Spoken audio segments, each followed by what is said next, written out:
One of the most obvious and best in recent history being House MD, a show I've seen all the way through multiple times, starring Hugh Laurie as Dr. House, and Robert Sean Leonard as Dr. James Wilson. Do you get it? And my goodness, we haven't even talked about the anime adaptations. Let's not do that. Then there are the Well, if you're not going to talk about it, and no one else is up to the challenge, then I might as well do it myself. I mean, how hard could it be? After all, the mere process of examining the impact that Sherlock Holmes has made on anime as a whole should be most elementary, my dear viewers. At least I hope it should be. I mean, considering how simple this idea is on paper, I mean, it shouldn't take me that long to make. Right? Well... fuck. Sherlock Holmes. Do I even need to tell you who he is? No, seriously, do I have to? Come on. Sherlock Holmes? A brilliant genius detective, the deerstalker cap. I'm wearing his... Are you seriously telling me that you don't know one of the most famous fictional characters to ever exist? Seriously, what kind of rock have you been living under? And where could I find one just like it? Hell, you don't even have to hear it from me. If I really wanted to, I could just let the rest of that hbomberguy video play out in its entirety and call it a day. Although I really don't want to be on his plagiarism shit list this time around, so... screw it. I'll start over. Sherlock Holmes is the fictional consulting detective created by Arthur Conan Doyle, whose many adventures are narrated by his trusty assistant, Dr. John H. Watson. The series follows him as he takes on a variety of cases, ranging from elaborate murder plots to the most peculiar anomalies, in which he's able to solve them using his advanced methods of deduction and scientific reasoning. While Holmes and Watson are the main characters, others, such as their landlady, Mrs. Hudson, Scotland Yard's Inspector Lestrade, and Sherlock's brother Mycroft, to name a few, also make recurring appearances throughout these stories. The first entry in the series was the novel A Study in Scarlet, published in 1887, and from there, the rest is history, as 3 further novels and 56 short stories compiled across 5 collections were published between 1890 and 1927. These are the stories that make up the canon, which holds some of the most famous mystery tales of all time. As for me, my personal favorite Sherlock Holmes story would have to be The Adventures of the Red-Headed League.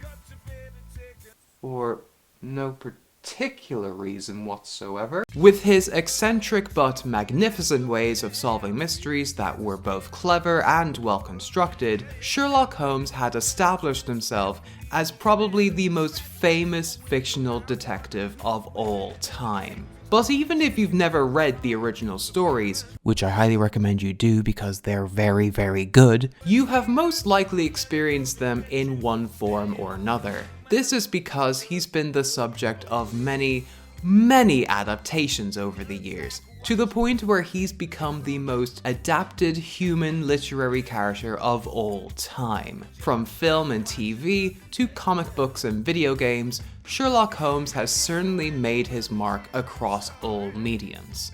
And anime is no exception to this. There have been a number of times when anime has been influenced by the adventures of Sherlock Holmes, and some of its greatest minds have taken a page or two out of his playbook, or should I say, casebook. Strap in folks, there's going to be a lot more puns where that came from. So join me as we take a look at how this literary icon has made his mark on the world of Japanese animation.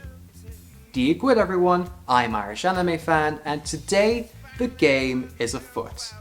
This is Sherlock Holmes in anime. She's watching the detective. Ooh, he's so cute. She is watching the detective. But before we get into that, I would just like to first briefly examine Japan's own history with Sherlock Holmes, and to get more of an understanding of the country's own relationship with the character himself. And to do that, we have to go all the way to the very beginning, to Arthur Conan Doyle himself. Conan Doyle led a fascinating life, and he participated in a variety of pastimes. Of course, he trained as a doctor before living out his dream as a writer, but he also was a keen sportsman in his early years, and eventually became very invested in spiritualism later in life, which reflected in his work after the First World War. More importantly, however, he was someone who sought out what was trendy at the time and infused whatever information was available into his stories, with some of that information being about Japan. As such, there are a few allusions to Japanese culture that can be found across the canon. One of the most notable examples is Sherlock knowing Baritsu, or Bartitsu as it's officially called, a form of mixed martial arts based on Jiu-Jitsu that was developed in England from the late 19th to the early 20th century. It was actually Conan Doyle himself who first coined the term, with the first instance of it being used in the story The Adventure of the Empty House in 1903. Holmes's knowledge of this hybrid fighting style has saved him from a few sticky situations. One of those being his own demise, but I'm getting ahead of myself.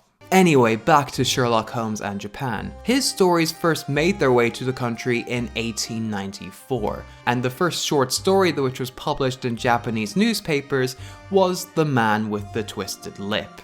This was shortly followed by translations of A Study in Scarlet, as well as The Adventures of Sherlock Holmes, which was conducted over many months by translator Ken Nobuhara. It wasn't until 1955 when the canon was fully translated.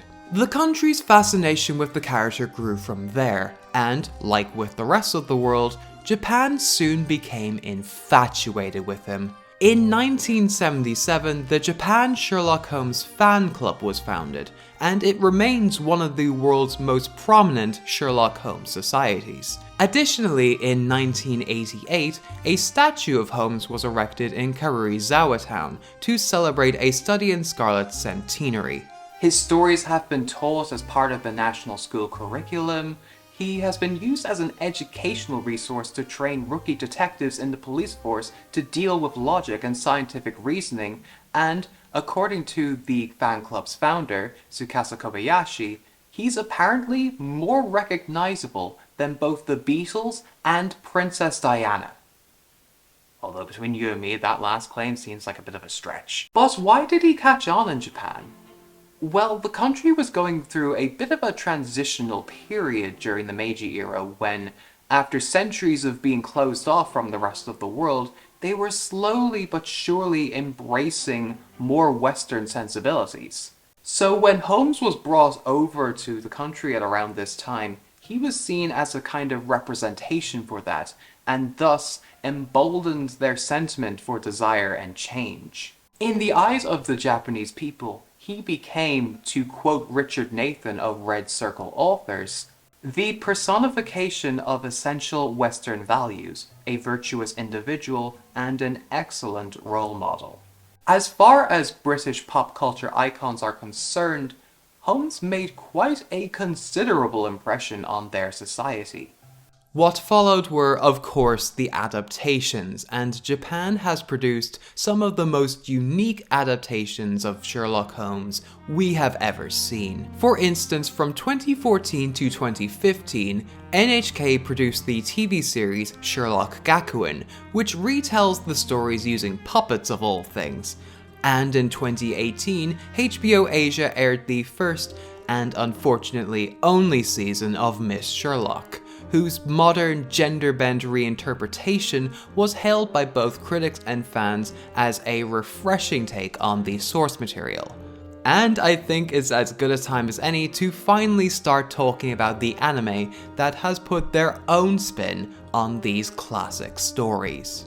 The first time Sherlock Holmes had been portrayed in anime was in 1975, when a music video entitled Sherlock Holmes and Dr. Watson aired as part of NHK's Mina no Uta show. It was an original song composed and performed by Japanese comedian Kei Tani, and the music video was animated by Hal Fukushima. However, that's about all the information I can find on it, and because it isn't available to watch anywhere, I can't really talk about it any further than that. But do you know what I have seen and can talk about? Sherlock Hound. That's right, the very first Sherlock Holmes TV anime. Kind of. I'll explain that one later.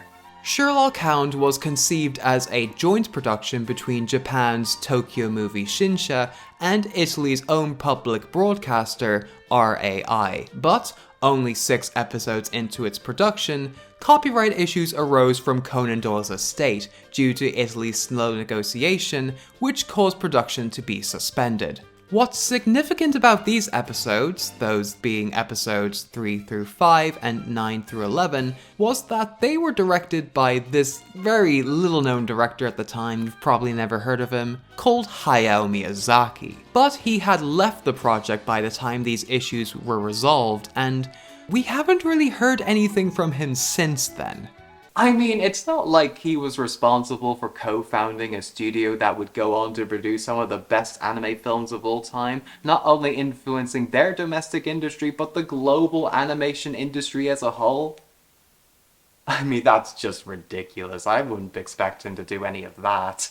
As such, Kyosuke Mikuriya took over directing duties for the remaining episodes, and the anime eventually made it to air in 1984. Sherlock Hound revolves around the adventures of our titular detective, who is also an anthropomorphic dog, by the way. In fact, every character in the show is a dog. But why? Well, why not? Apparently, Miyazaki wasn't too keen on the idea at first, but it made for such a unique spin on the source material that he eventually warmed up to it. But even though it has the Sherlock name to it and bears some resemblance to the original stories, the series is only loosely inspired by its source material. Take the character of Hound for instance. Yes, he is someone who solves mysteries and performs scientific experiments in his office, but his overall portrayal is gentler and more charming. He has more in common with your typical action hero than the stoic detective we usually know. But despite the minimal detective work that's involved in the series admittedly, Hound still retains the original spirit of its source material by having the characters face and solve a new self-contained problem each time. However, some of the content here had been modified to appeal to a more all-ages crowd, resulting in Hound being lighter in its overall tone, and the cases presented here are far simpler to understand, mainly because a majority of them are perpetrated by Professor Moriarty, who can I also say with his twirling mustache, evil monocle, and over-the-top expressions, it's giving less criminal mastermind and more Saturday morning cartoon villain. And that's kind of the perfect way I can describe Sherlock Hound to you. From its simplistic writing style to its focus on spectacle, it wouldn't look too out of place if it was put next to shows such as DuckTales or Inspector Gadget. But trust me, I mean that as a compliment. I also really liked the incorporation of steampunk into the fabric of the series, and with the usage of various aircraft, you can definitely tell that this was once a project led by Hayao Miyazaki, especially seen in the episodes he directed. Those episodes, by the way, were definitely the high points of the series in my opinion, with my personal favorite being the episode The White Cliffs of Dover. It's an exciting episode with dramatic tension that's handled really effectively, a beautifully animated chase sequence, and Mrs. Hudson, who didn't have that much of a character outside of being Holmes' housekeeper, absolutely commanding this episode. But that's not a knock against the rest of the series, as it still makes for a fun and enjoyable romp, and the series establishes a great foundation for what we should expect to see later in the video.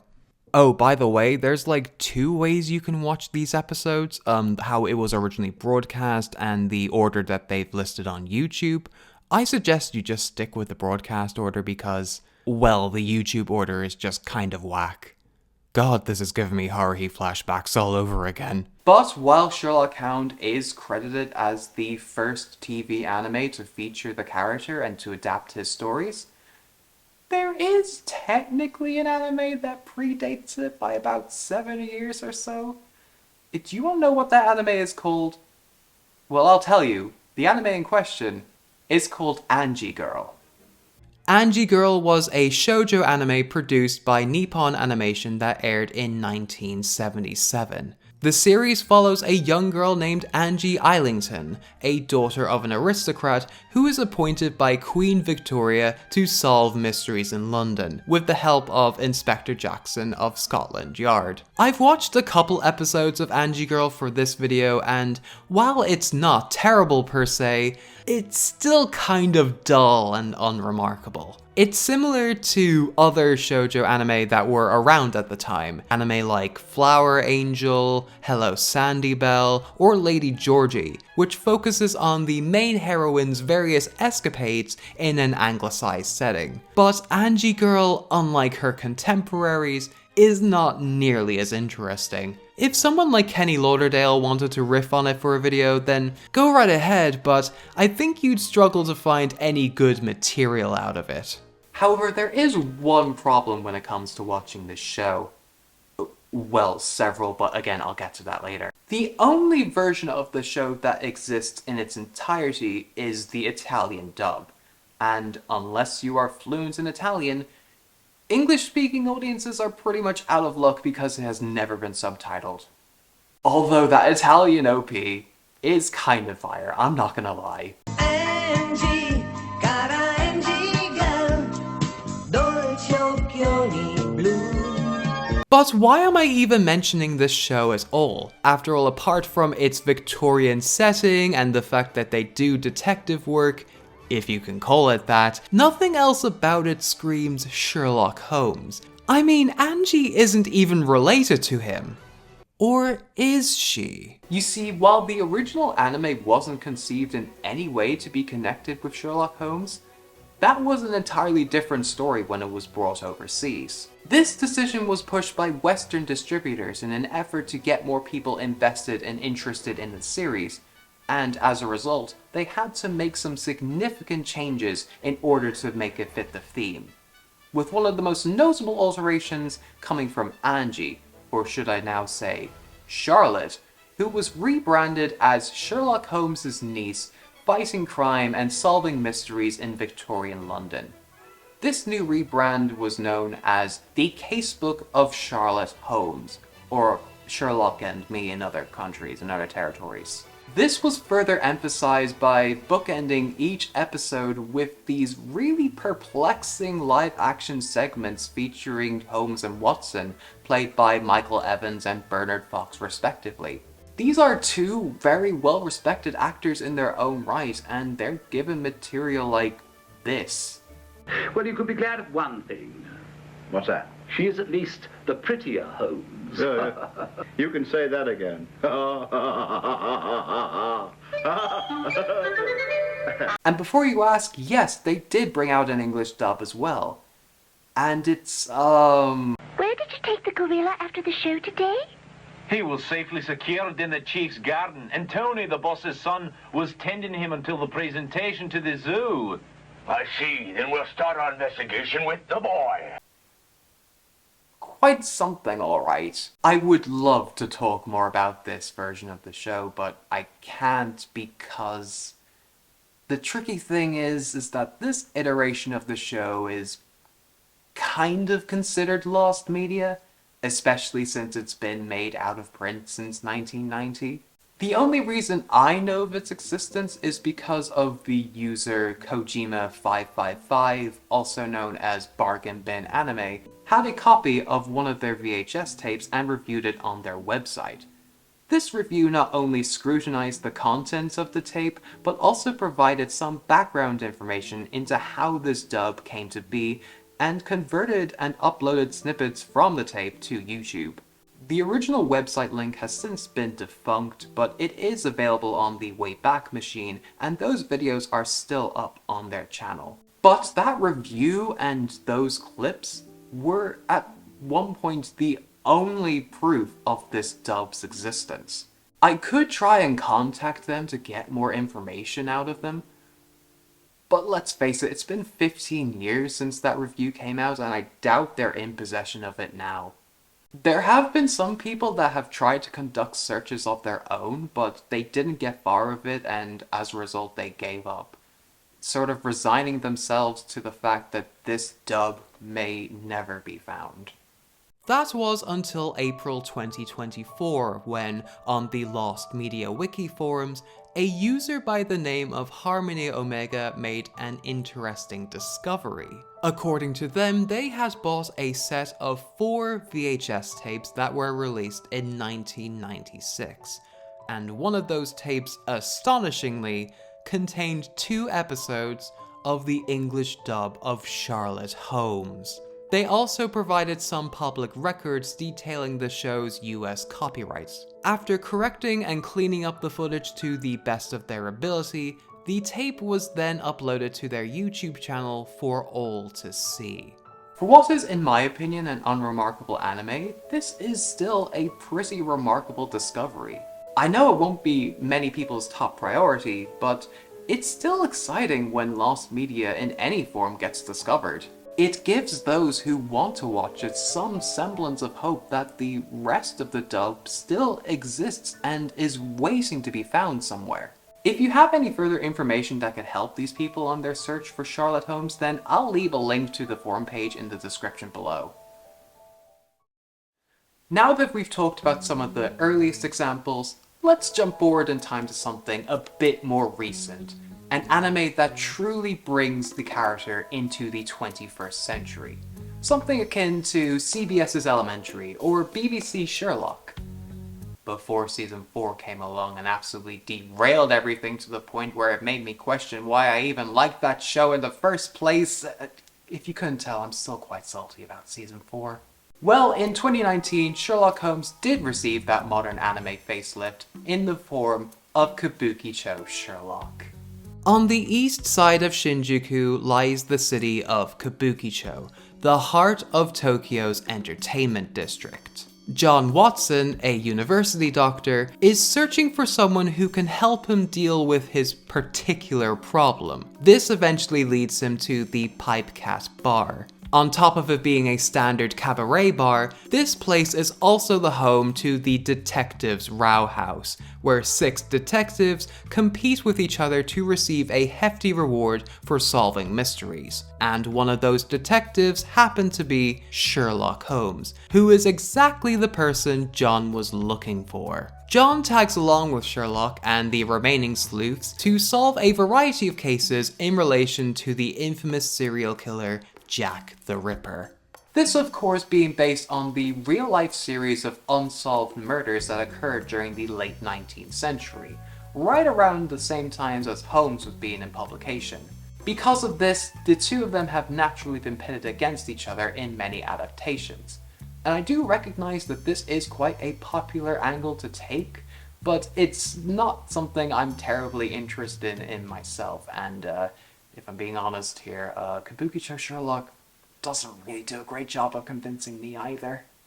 Sorry. The first thing that grabs your attention is Shinjuku itself. It trades Victorian London for an environment that's loud, outlandish, and flamboyant, somewhere that feels very liberated and free to express itself. It's almost like the city is its own character, and is a pretty accurate representation of what the series has to offer. As a result, the anime tries to mold the source material into something that's befitting of its vibrant setting. This affects certain characters as well. Mrs. Hudson is now a lively drag queen, Sebastian Moran is the mayor of Kabukichou, who bears a very strong resemblance to a certain unsavory real-world figure whose recent victory is going to have some very dangerous ramifications for not just America, but for the rest of the world. God, out of all the times to finish this video, why did I have to choose this time? And James Moriarty is now Moran's teenaged son. Speaking of which, while the first half of the series is spent on getting to the bottom of the Jack the Ripper cases, the second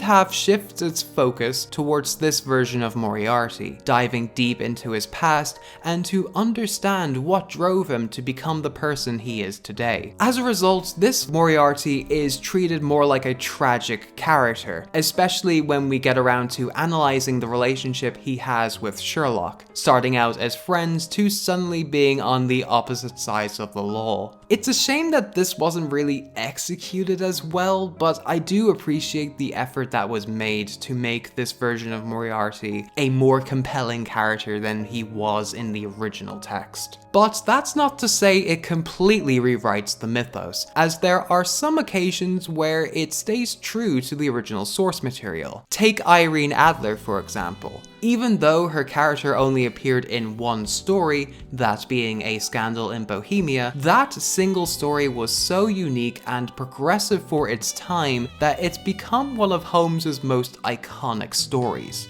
To Sherlock, Irene Adler will always be known to him as the woman. But some of the modern adaptations kind of get carried away with that idea by either making her a love interest to Sherlock or a mere pawn in a grander scheme, usually devised by Moriarty. As such, they kind of missed the point of her original character, as someone who rose above the social norms at the time to outsmart Sherlock Holmes, and thus earn his respect in the process. Fortunately though, Kabukichou Sherlock does adhere to her original characterization. Yes, it does kind of botch Bohemia's original ending, but for the rest of the time she's there, she's shown as someone who is capable and just as clever as Sherlock, but doesn't harbor any romantic feelings for him and just kind of does her own thing. It's honestly so refreshing to see that. On the flip side, Sherlock's character here, especially when you compare it to the warm and gentlemanly Hound's, is kind of more in line with his original personality, but he still has his own set of eccentricities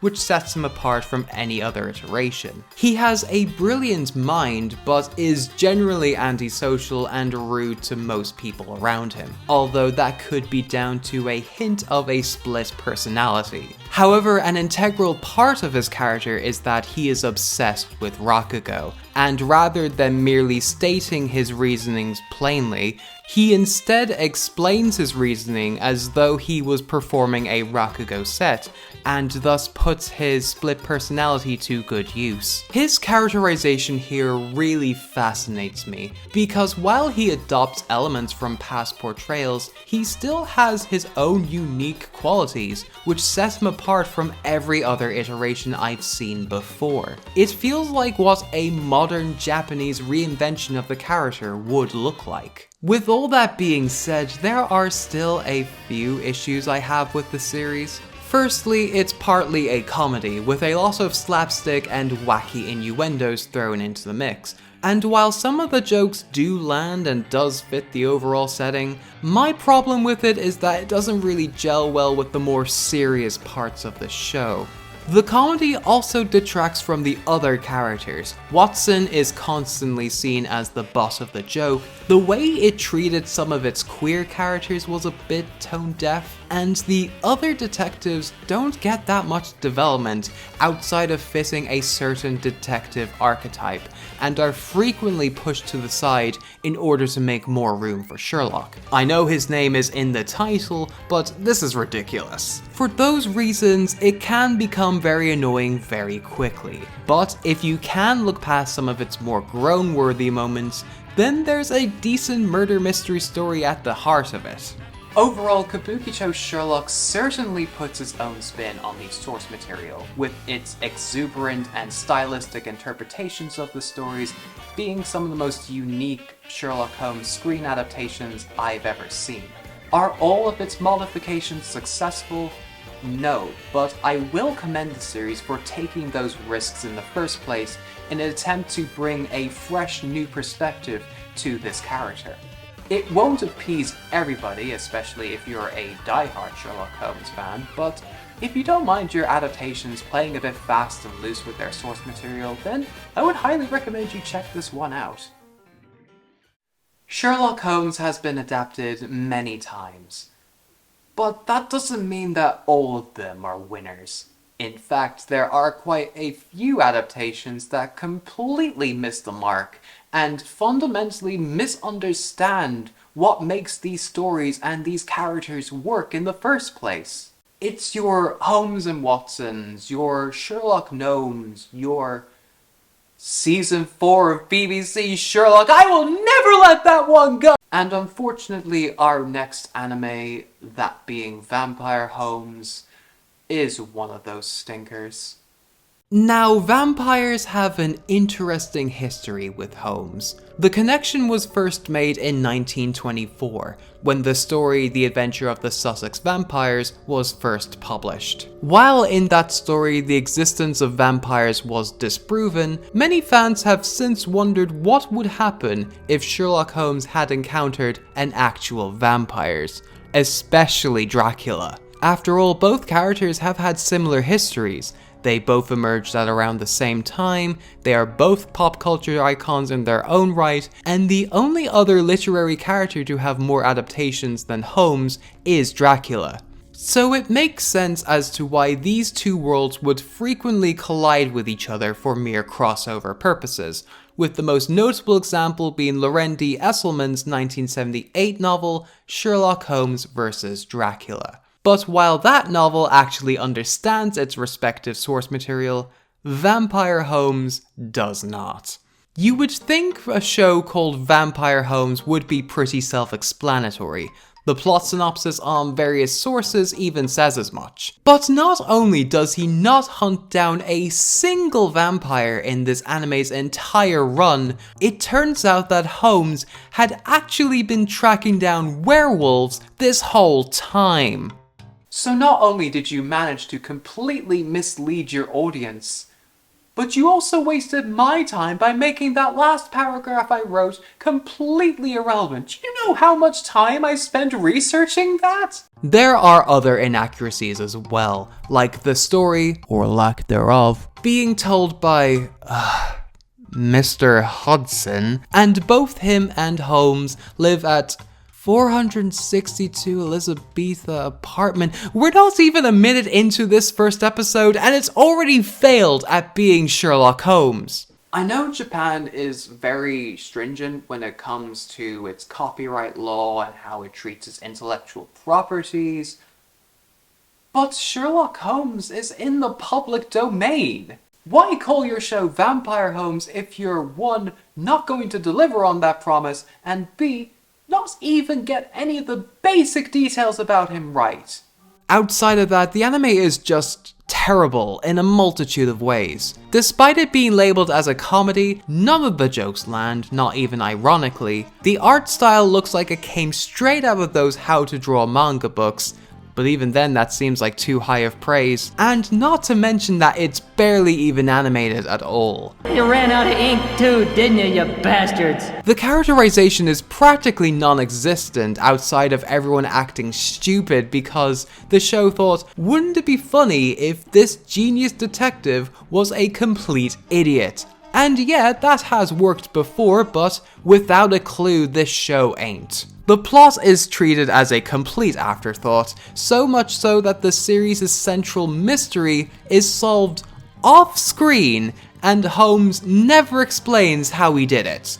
So the anime does everything in its power to make him as stupid and incompetent as possible, but the one time Holmes does some actual detective work in this whole series, you know, when it mattered the most, it's considered too trivial for Vampire Holmes to show.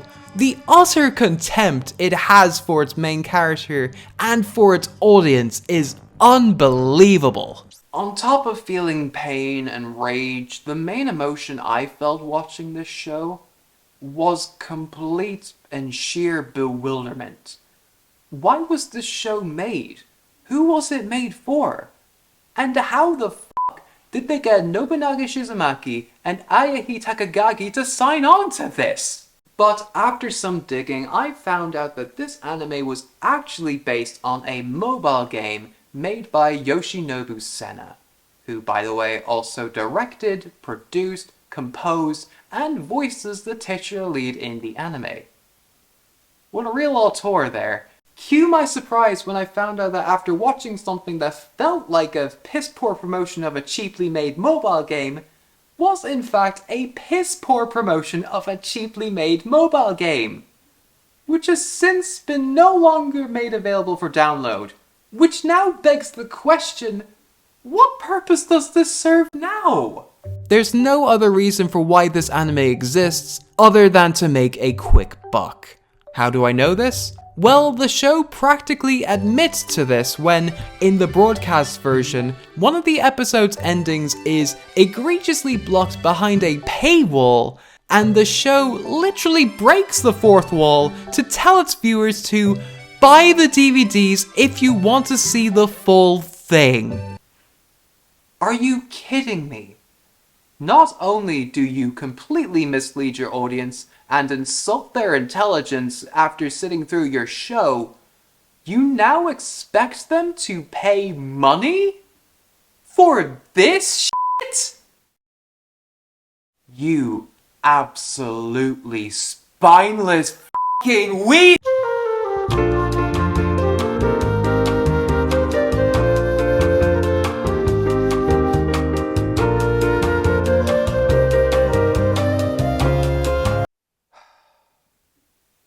Vampire Holmes is not very good. In fact, it's one of the worst things that I have ever seen, and I would under no circumstance recommend this show to anybody. But if for some godforsaken reason you'd like to watch this show, the one thing I can say about it is that at least it's short. Each episode is around 3 to 4 minutes in length, so it won't take up too much of your time. You could have spent that time doing literally anything else, but if you want to share in my suffering as well, then go right ahead. I won't stop you. However, to make sure my suffering doesn't go in vain, make sure you like the video and subscribe to the channel to look forward to whatever videos I have coming up next. It's the least you can do. Okay, after sitting through that train wreck, I'm in need of a good palate cleanser right now. What's on next? Ah, yes. I think that'll do just nicely. Tantei opera Milky Holmes is set in a world where detectives and thieves battle against each other using their supernatural abilities known as toys. The anime follows a group of 4 detectives called Milky Holmes, consisting of Sherlock Shellingford, Nero Yuri Rizaki, Hercule Barton, and Cordelia Glauca, as they pursue the phantom troupe the Gentlemen Thieves, led by Henriette Myster, also known as Arsène. But before it can go full magical girl on us, the Milky Holmes suddenly lose their toys, and must gain them back in order to avoid expulsion from the Detective Holmes Academy. While that premise does sound pretty serious, the series is primarily a comedy, with a large bulk of the anime centering around these girls' wacky misadventures to try, and usually fail, to get their powers back. So in other words, it's cute girls doing sleuth things. Milky Holmes is as formulaic as it gets. The characters all fall into the standard archetypes that are typical of anime like these. You have the upbeat and peppy one, the brash tomboy, the shy and timid one, the posh one, you get the idea. The show's humor is absurd, nonsensical, and oftentimes very, very dumb. In some ways, its humor is no different to Vampire Holmes. However, I would take Milky Holmes over that trite any day of the week. There are a few reasons for this. Firstly, it's actually bearable to watch. Second, while it's not the smartest or the funniest anime I've ever seen, there are at least attempts at jokes, and some of them even landed for me just on the basis of how utterly bizarre they were. But the last reason this anime worked for me, however, is that many of the jokes come from a place of respect for its source material. What's cool about this series is how it pays homage to detective fiction, the most obvious of which is that the majority of the characters are named after famous fictional detectives. We know who Sherlock Shellingford is named after, but we also have Nero Uraruzaki, who is named after Nero Wolfe, Hercule Barton after Hercule Poirot, and Cordelia Glauca after Cordelia Gray. But this also extends to much of the supporting cast, such as the Gentleman Thieves named after fictional outlaws, and the Police Force Genius 4 being named after Japanese private detectives. Even the episode titles are homages to classic detective literature and films, which I thought was a nice touch. Although the attempts are not always successful, Milky Holmes fully commits to the spoof angle because of its clear love for the genre.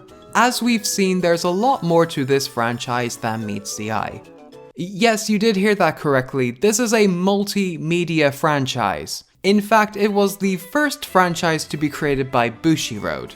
Yes, that Bushiroad. Milky Holmes started out as a radio drama in 2009 before expanding out into other mediums, with its anime output being the most extensive, consisting of 4 seasons, several TV specials, and a film. I know that does sound like a lot, but trust me, this is child's play compared to other series we'll get to. Futari introduces 2 new main characters with a new situation to deal with, and almost forgoes comedy completely, and TD goes full on idle at points. After watching a fair bit of this show, I can understand why this otherwise niche and novel concept has been able to find longevity in this community. While it may not be the most inspired anime I've ever seen, for what it's worth, it's an amusing anime that's bright, colorful, and brings a lot of lighthearted fun. Although I could have done without seeing some of those slurs in the fan subs, it's a bit unnecessary really. I've talked at great lengths in this video about Sherlock Holmes' character. He is the main protagonist after all, that is an indisputable fact. But any discussion of Sherlock Holmes would be incomplete without at least acknowledging the person who is always beside him, that being his biographer and closest friend, Dr. John H. Watson. Watson is meant to represent the typical everyman of the period, who is certainly intelligent in his own right, but is ultimately no match compared to Holmes. Nevertheless, he has endeared himself to many readers since his first appearance, with his sense of honor and devotion to Holmes being second to none. Although their personalities and values differ, they complement each other perfectly, and their partnership has become iconic and a hugely influential piece in the world of detective fiction. However, despite the majority of the stories being told through his perspective, Watson is a character who rarely steps outside the role of the audience surrogate, someone who is always used as a springboard for Sherlock to exposit all of his deductions onto. Now, that's not a bad thing, mind you, that's just how things are. But the issue I take personally with some of these adaptations, including the ones we've seen already, is that they tend to run with the fact that Watson is of lesser intelligence than Sherlock Holmes, and thus they often make Watson the butt of the joke. I know that this is a popular direction to take his character in, but every time I see Watson being portrayed like this, I get a little sad because, as someone who has read the original source material, I know that his character is far more nuanced than just a bumbling fool. That being said, there are times when he does play a more active role in the story, like in The Hound of the Baskervilles, where he does most of the legwork for Sherlock, who is absent for over half the story. I always gravitate towards the adaptations that gives Watson a bit more to do than just being his sidekick. While his findings may not always be up to Holmes' standard, it's still very much appreciated when he does get to shine. This leads us nicely into our next anime, that being The Empire of Corpses. The Empire of Corpses is a 2015 feature-length film that was based on the novel of the same name written by Project Ito. It was actually the last novel he wrote before his death in 2009, and was published posthumously in 2012 with the help of co-author To Enjo. Set in an alternate steampunk-inspired 19th century where reanimated corpses are used for manual labor, medical student John Watson sets his sights on reviving his recently deceased friend, Friday. However, his unauthorized practices caught the attention of the British Secret Service, and to avoid getting a prison sentence, Watson agrees to become an agent of the British Empire to retrieve the lost notes of Victor Frankenstein, the man who pioneered this technology over a century ago and the only engineer successful enough to implant a soul into a reanimated corpse. The film takes us all over the globe and introduces the audience to a variety of characters who are based on popular works of fiction. From the characters of Friday and Alexei Karamazov being based on Robinson Crusoe and Dostoevsky's The Brothers Karamazov respectively, to the real-life historical figures like Frederick Burnaby, Ulysses S. Grant, and Thomas Edison. Here's the thing about the Empire of Corpses. The first half focuses on the philosophy and morality of its subject matter, and the film revolves around a person in question relating to its themes. What is the value of a soul? It presents many interesting ideas, some of which you want to explore more of because of how fascinating they are to think about. But the problem I have with it is that we rarely get any answers to these questions, and on the one-off chance that we do, it's very unsatisfying. Coupled with its tonal inconsistencies and a narrative structure that's very hard to follow in places, it made watching this film kind of tedious for me. And that's not even mentioning how the story kind of goes off the rails in the final act, which at that point the film had just lost me. With all that being said, there were still aspects about the film that I did rather like about it. For a start, Watson, even though he makes some rash decisions throughout the film, is a pretty good main character overall, and I would say worthy of embodying his original counterpart. He showcases a lot of humanity throughout the film, emblematic of the man he would soon become. He demonstrates this by showing him deeply invested in his craft and delving further into the relationship he has with Friday, the latter of which is probably, in my opinion, the film's best quality. If you remove all the shots of the CG corpses, the animation done by Wit Studio is pretty decent and the soundtrack is a standout. Overall, this film is very all over the place, and while that may deter me from returning to it anytime soon, there were still some aspects about it that I really appreciated. And if they were enough to interest you, then I'd say go ahead and watch it. But I should warn you that there is a post-credit scene that ties it back to the Sherlock Holmes universe, and depending on how deep you are into the fandom, you'll either love it or absolutely despise it. Care to guess which camp I fall into? From Sherlock's greatest companion to his greatest nemesis now. It's about time we finally talked about the man known as Professor James Moriarty. Despite being described as the Napoleon of crime, Moriarty is Sherlock's intellectual equal. He only ever appeared in 2 stories, with passing mentions in others, but one of those stories was The Final Problem, the adventure that was conceived as Sherlock's last, thus elevating his profile and immortalizing him as the series' main antagonist in the eyes of many. But despite the level of prominence that Moriarty has within a lot of Holmes-related media, Conan Doyle only created his character to fulfill one specific purpose: to end Sherlock Holmes for good. At least the first time around. Because of that, we don't really get to know a lot about him outside of his role as London's criminal overlord. What was his life like before then? What was his motivation for getting into crime in the first place? Even how many brothers he has been a hotly debated topic among scholars and fans alike. That was until 2016, when Ryosuke Takeuchi and Hikaru Miyoshi created a manga series which does just that. That series in question being Moriarty the Patriot.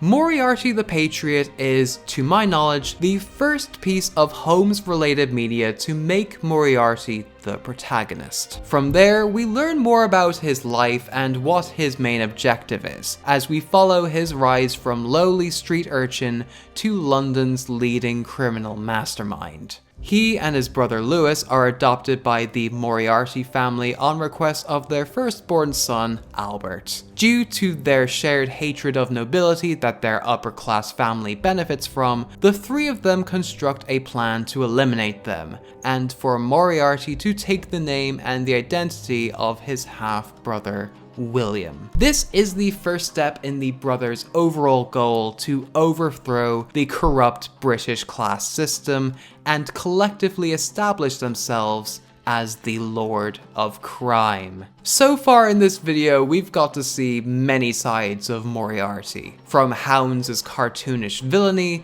to Kabukichou's tragic fall from grace. But Patriot has a much more nuanced portrayal of the character. Obviously, William is cunning and diabolical. He detests this aristocratic society and the nobles who exploit their status so much that he's willing to burn it all down to the ground. But he still needs to be deeply embedded in it in order to dismantle it from the ground up. He calculates every single move right down to the last step. And even if things don't always go as planned, he still finds a way to benefit from it. This is paired in almost stark contrast with Sherlock, who, of course, tries to stop them. Sherlock's inclusion here fascinates me simply because of the role reversal at play here. Usually, Sherlock is the protagonist here, who does what he does because of his strong sense of justice. But since the roles have been flipped, some of Sherlock's more antagonistic traits are on full display. He retains all of his eccentricity and brilliance as a consulting detective, but he's also very arrogant, brazen, and easily irritable. There are points where he even considers murder in order to get the answers he's desperately seeking. As such, this is probably the most flawed portrayal of the character I've seen. But despite the differences in demeanor, they strike a mutual respect for each other regardless of them being enemies in the grand scheme of things. We saw something similar play out in Kabukichou Sherlock, but I'd argue that Moriarty the Patriot does a far better job at executing it because we get more time and focus on these characters. For those reasons, William and Sherlock's dynamic is more reminiscent of Light Yagami and L. In fact, from the striking presentation and dramatic execution, to raising profound moral questions and the cat and mouse character dynamics, the series is pretty much Death Note with a Sherlockian coat of paint. But the brush which the series uses paints these stories and characters with such broad strokes. Take the character of Fred Porlock, for example. He was originally featured in the novel The Valley of Fear, but his overall character doesn't go any further than simply being an agent for Moriarty, and only serves as the story's inciting incident. But in Moriarty the Patriot, we have more information about him, what he looks like, how he's connected to Moriarty in the first place, and what he does for him. It gives more personality to a character that previously never had one, and you can find many more examples of this throughout the series. That being said, subtlety is not in this anime's vocabulary. The show has a habit of beating you over the head with the majority of its themes, particularly when it comes to its social commentary. But William, Lewis, and Albert are well aware of that. They realize that by doing this, they are sealing their fate and expect to be punished for it, but in the end, they believe they are doing the right thing. You may not agree with their approach, but like with any good anti-hero story, it makes for a compelling watch. And that's kind of where the fun in this anime lies. Much like Kabukichou Sherlock, Moriarty the Patriot offers a fresh perspective on the world of Sherlock Holmes. It both has respect for the canon and goes to great lengths to expand it, but at the same time it doesn't feel completely tethered to it and takes things in its own direction. What we've seen so far is only part 1 of the story, which concluded in December 2022. However, part 2 is set to begin on the 4th of December 2024, albeit without Takeuchi's involvement from here on out. Nevertheless, I'll still be looking forward to what the next part of this saga has in store for us. If you thought those last 2 anime were crazy, oh, wait until you get a look at our next series. This next anime that we're going to be talking about is so out there and so absurd that it can only be described as a farce. An Undead Girl murder farce, to be exact. Based on the novels by Yugo Aosaki, Undead Girl Murder Farce is, again, set in an alternate 19th century. This time around, supernatural beings live amongst the humans in this world. One of those beings is Sugaru Shinuchi, a half-Oni, half-human hybrid who has been dubbed the Oni Slayer due to his tremendous strength. Sugaru then meets the illustrious Aya Rindo, or what's left of her anyway. You see, Aya's body was stolen by another mysterious man, leaving only her head. But because she is immortal, she cannot die, and thus lives the rest of her life being escorted in a birdcage by her loyal servant, Shizuku. Aya appoints Sugaru to find the man who kidnapped her body and to end her life in exchange to extend his. And since he believes that it's the same guy who experimented on him all those years ago, he agrees. From there, Aya and Sugaru, going by the Cage User persona, traverse across Europe and solve a series of supernatural cases to get one step closer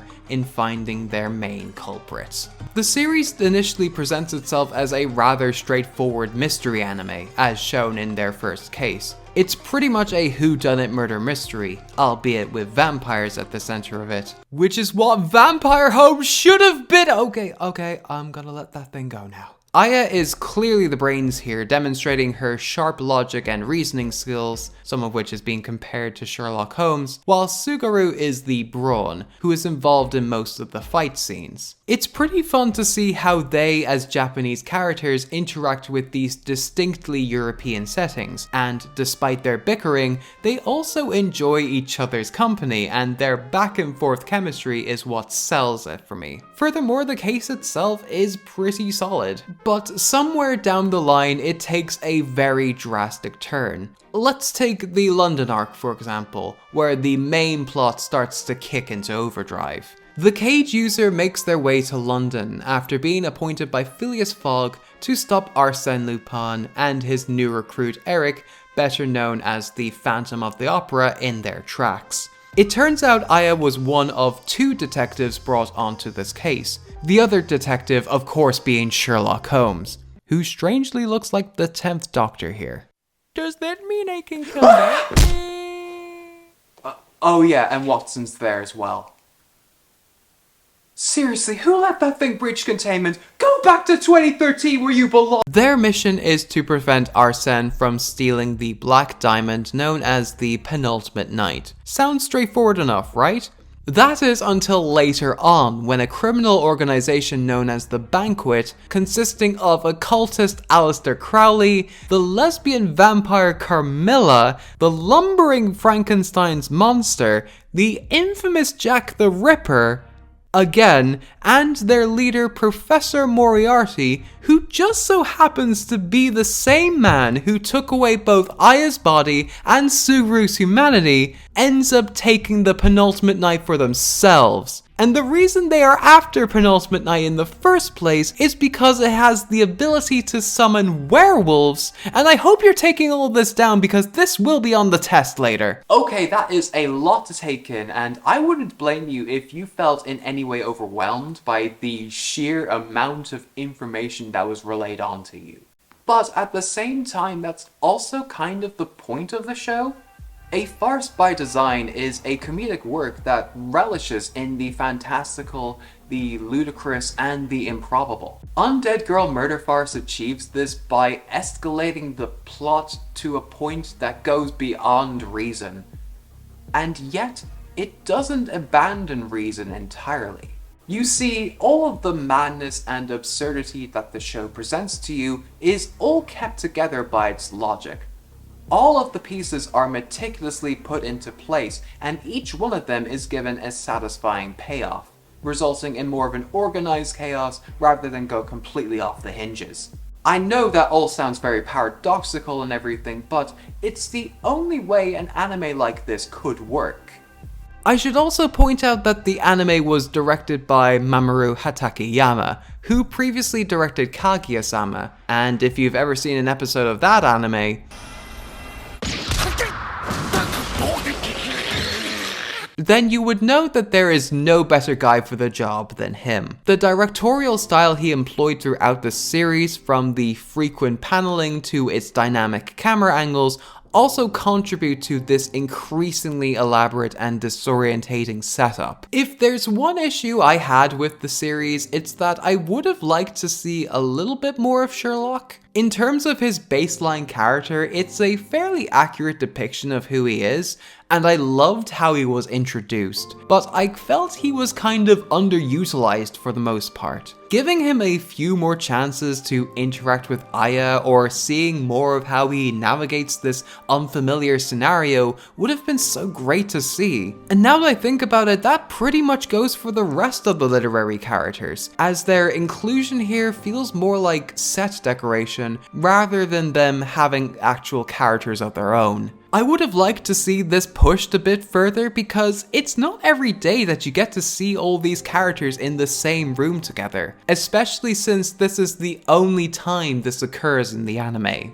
But despite that, Undead Girl Murder Farce, with its fusion of Eastern and Western storytelling, its twisted sense of humor, and occasional off-the-wall action, is unlike any mystery anime I've ever seen, let alone any Sherlock Holmes anime I can think of. While Sherlock and John may not be at the center of it, the antics of our two main leads more than make up for it and is worthy enough of a recommendation from me. Of course, if we're talking crossovers, then I'd be remiss not to mention Holmes' curious pairing with the French phantom thief Arsène Lupin. He's already cropped up a couple times in this video, so I might as well give him a proper introduction. The character, created by Maurice Leblanc, was introduced to the world in 1905, in a series of short stories written for the French magazine Je sais tout. He proved to be a hit domestically, but he didn't reach worldwide notoriety until his second ever serial in 1907, when Arsène Lupin came face to face with the one, the only, Leblanc's totally original character, do not steal, Sherlock Holmes. Yes, Conan Doyle's estate won't suspect a thing. It's evident that this crossover was hugely foundational for Lupin as a character, observed in how he's been depicted as this gentlemanly trickster in various media. And when you think of Arsène Lupin in anime, there's only one series that comes to mind. I am, of course, clearly referring to Lupin Tai Holmes, a TV special produced by Toei Animation released in 1981. What, you thought I was gonna say Lupin the Third? Oh, you make me laugh. But seriously, even if I wanted to talk about that TV special, it's kind of hard to find, and there's very little information on it in the first place, so oh well, I might as well talk about this silly little goober over here. Created by Kazuhiko Kato, better known as Monkey Punch, in 1967, the Lupin III series, following the titular rogue and his band of thieves as they commit extravagant capers and evade the capture of the always steadfast Inspector Zenigata, has cemented itself as one of Japan's most popular anime and manga franchises. Even though I haven't watched all of it, I don't want to end up like this guy over here. From what I've seen, I liked it a fair bit, and I can certainly see why it's caught on after all these years. It's upbeat and goofy, but also doesn't shy away from having more serious and intimate dramatic moments. That, along with some great action set pieces and a lovable main cast, makes this series a lot of fun to watch. As a result of its success, it was only a matter of time before Sherlock Holmes would get the Monkey Punch treatment. Having passed on Part 1 in 1971, Sherlock made his official debut in 1977 with Part 2, which by the way was directed by Kyosuke Mikuria, who, if you remember, was the same guy who took over directing duties for Sherlock Hound after Hayao Miyazaki left the project, who also coincidentally co-directed Part 1 of Lupin with Isao Takahata. God, that's a nice full circle moment there. He was featured in 2 episodes throughout this season, the first of which being the case of the rising dirigible. Count Gabriel XIII of Austria challenges Lupin to steal the one-of-a-kind gemstone known as Dracula's Tear, whilst on board his airship called the Hindenburg.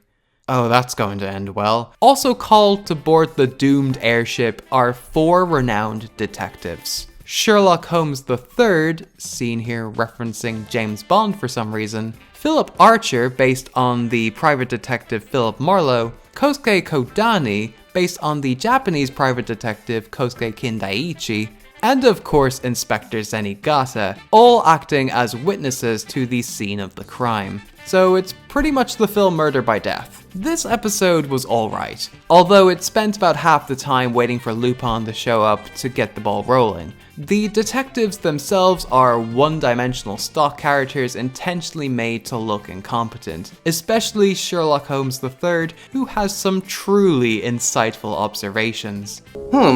Yes, definitely a dining implement of some kind.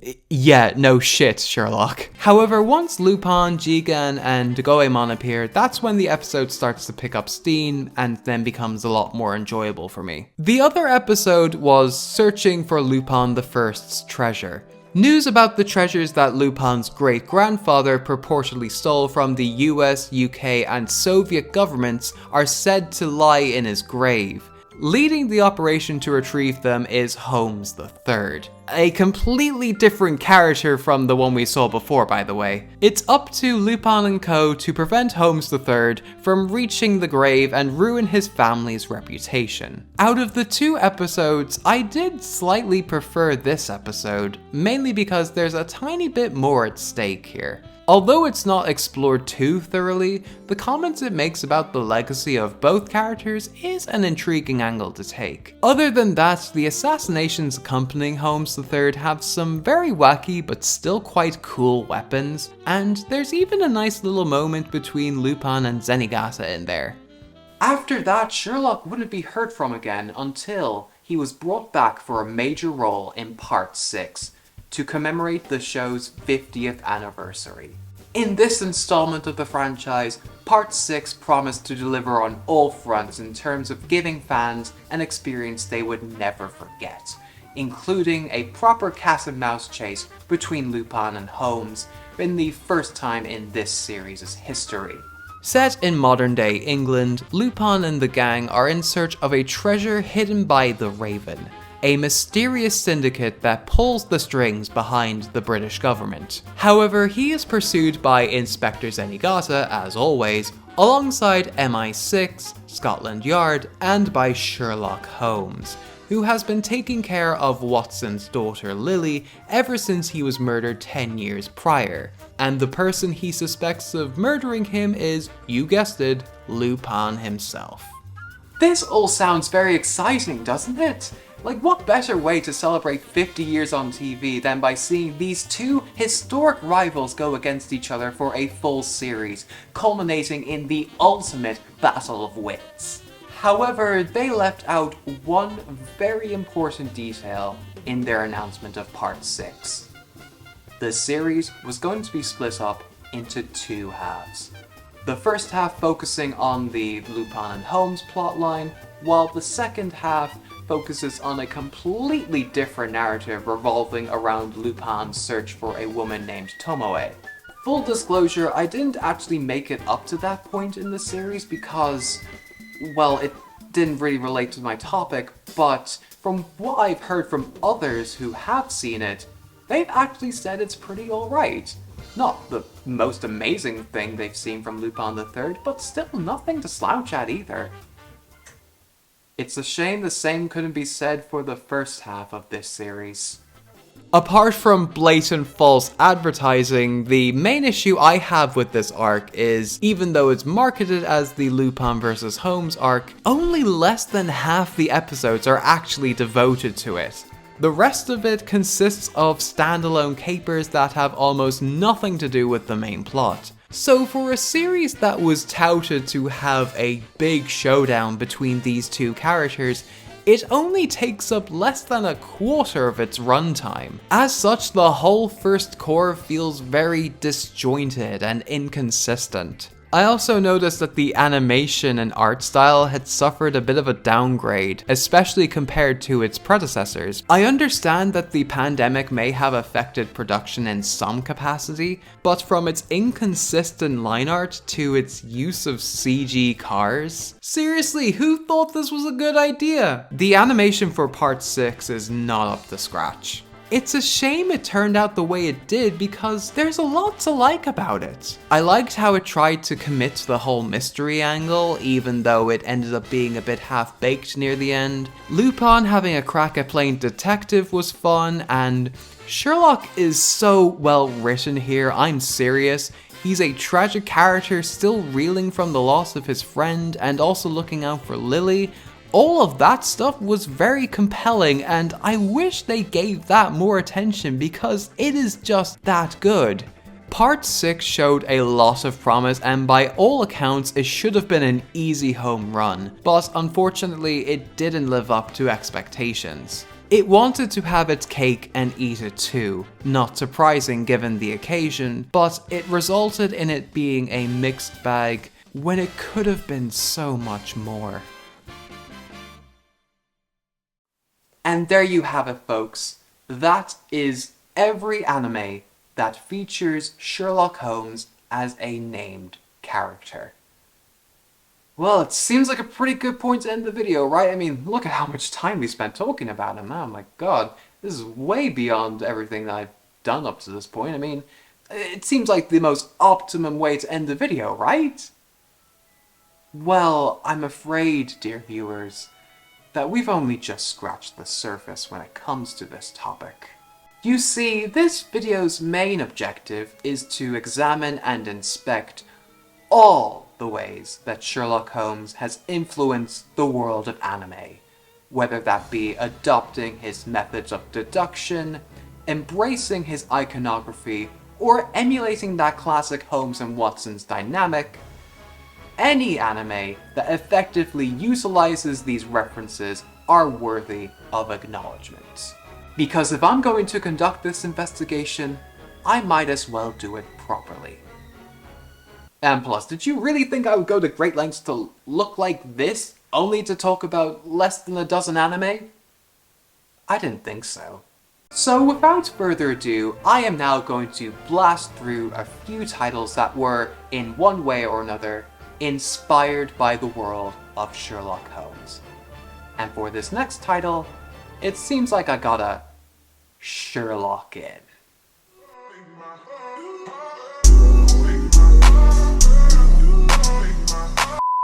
On that note then, I guess it's time we talked about Parasyte the Maxim. Gosh, do you remember Parasyte? The 2014 anime based on the 80s manga series that had a lot of great action and effective body horror, but also posits some fascinating philosophical questions about the nature of humanity? Yeah, that anime was pretty awesome, and while I would like to gush about it a bit more, for the purposes of this video, I want to focus on the arc revolving around Shinji's evasion from the private investigator, Shiro Kuramori. For those who haven't seen Parasyte or it's been a while, I'll bring you up to speed. It's about these parasitic creatures who came down to Earth and took control over people's brains and began feasting on other humans. High schooler Shinichi Izumi too falls prey to one of these attacks, but managed to regain control over most of his body except his right hand, which the parasite, referred to as Migi, now inhabits. The two must now coexist as they find themselves in amidst a war between the humans and the parasites. At this point in the story, Reiko Tamura, a major recurring character in the series, has organized with other parasites to take down Shinichi, and in order to trace his movements, Reiko hired private investigator Shiro Kuramori to spy on him. Kuramori was a humble, small-time detective who was a fan of mystery stories in general and aspired to be a great detective like Sherlock Holmes. He's not the most complex character in the series, but he was still incredibly likable regardless. However, he soon realizes that he is way over his head in this case. He's almost killed by Migi the first time they meet, before he eventually teams up with Shinichi to stop Reiko and the other Parasytes. Without going into specifics, one thing leads to another, and well, given how one of the episodes is called The Adventure of the Dying Detective, named after the story of the same name featured in His Last Vow, you can kind of guess what becomes of his character in the end. He was put through the ringer in this arc, but hey, at least he was able to go out acting like the great detective he always wanted to be. If I could describe this arc with one word, it would be tragic. From Shinichi gradually losing his own humanity, grappling with the loss of so many humans and ends up pushing the people he cares about away in order to protect them, to Reiko's growing attachment and fondness of her child, and the process of coming to terms with being a mother, leading her to be ostracized by the rest of the Parasytes. Not to mention everything that Kuramori went through was absolutely horrific. It's grim, it's existentialist, it's really heavy stuff, and I loved every second of it. Black Butler, Book of Murder. Black Butler, the anime about CL Phantom Hive, the Queen's watchdog, and his one hell of a butler Sebastian, investigating crimes in the underworld set to the backdrop of Victorian London, is another series that you're probably well aware of. It's dark, it's morbid, macabre, and the Victorian Gothic setting is so appealing to me. It's like if Sherlock went through his own teenage goth phase. But outside of those surface level comparisons, the series in general takes a lot of inspirations and cues from those original stories. For example, the Houndsworth arc in Season 1 is inspired by a lot of the same story elements seen in The Hound of the Baskervilles, although I don't recall that ever happening in the original story. But like a lot of that first season, it's one of those non-canon arcs. And while that's not to say there isn't any merit to discussing it further, I would prefer it if we got something straight from the mind of Yana Toboso herself. Luckily, we did get something like that, with the release of the two-part OVA series released in 2014, Black Butler, The Book of Murder. The Book of Murder was directed by Noriyuki Abe, who you may know best for directing the anime adaptations for Bleach and Yu Yu Hakusho. Also, just to be aware that name will be very important later. CL invites a flurry of distinguished guests to attend the Phantom Hive Manor for a banquet. That is until people start getting killed one by one, with the most shocking victim being Sebastian himself. CL and the rest of the guests now need to find the person responsible for these murders, with the help of an unexpected arrival, the Reverend Jeremy Rathbone. Black Butler is a series that's inherently paradoxical. It's dark and gothic, but also wacky and comical. It's framed as a classic whodunit murder mystery, but then that formula is turned on its head. It has an air of smarminess to it, but that's also balanced with some nice and heartwarming character moments. Black Butler bouncing back and forth between these two extremes, combined with other critiques I happen to find, is probably why the series proved to be so divisive amongst those who watch it. But this arc is considered by many to be one of, if not the best arc in the series, and I'd have to agree with that because it showcases the best that Black Butler has to offer for me. Of course, there are a few Sherlock references thrown in there as well. There's a nod to the Speckled Band, you'll know it when you see it. The character of Jeremy Rathbone actually combines the names of Jeremy Brett and Basil Rathbone. He even bears a strong resemblance to Brett. Oh, and this next part is nothing too consequential except for the fact that Arthur Conan Doyle himself is a character in this arc. No, seriously, and it's not like a measly cameo appearance or anything. No, he's actually a main character here. And many of the details about Arthur's character, though embellished, are not too far off from what he was in real life, such as him being one of 9 siblings and him setting up practice in Portsmouth. This arc is set in 1889, 2 years after A Study in Scarlet was first published, and Arthur is portrayed as a writer struggling to make his dream a reality. However, despite Arthur's insecurities, CL still invites him to the banquet because he likes Arthur's writing style and sees great potential in him. From there, Arthur throws himself into solving this murder, enthusiastically taking down notes, and is overall feeling very inspired by this whole affair. You can tell that Toboso really did her research and has such an affinity for his work, which comes across really well in the finished product. The arc ends with Arthur wanting to know the truth about the Phantom Hive household, until his curiosity gets the best of him and what he hears completely changes him. I won't spoil it for you, but it ends in such a bold, conflicting, and yet profound way that, especially if you're a Sherlock Holmes fan, will leave you thinking about it long after those end credits have finished rolling. Ranpo Kitan Game of Laplace.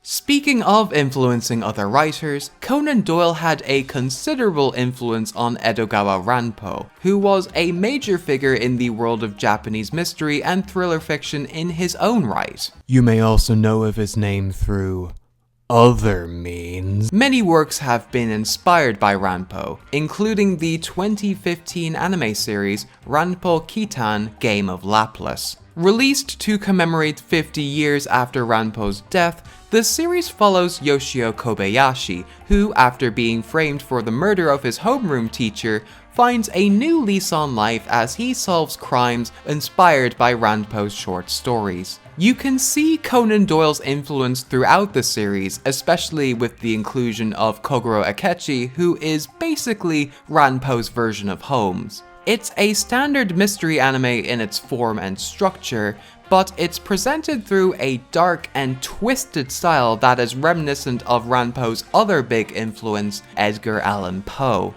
Wait a minute, Edgar Allan Poe?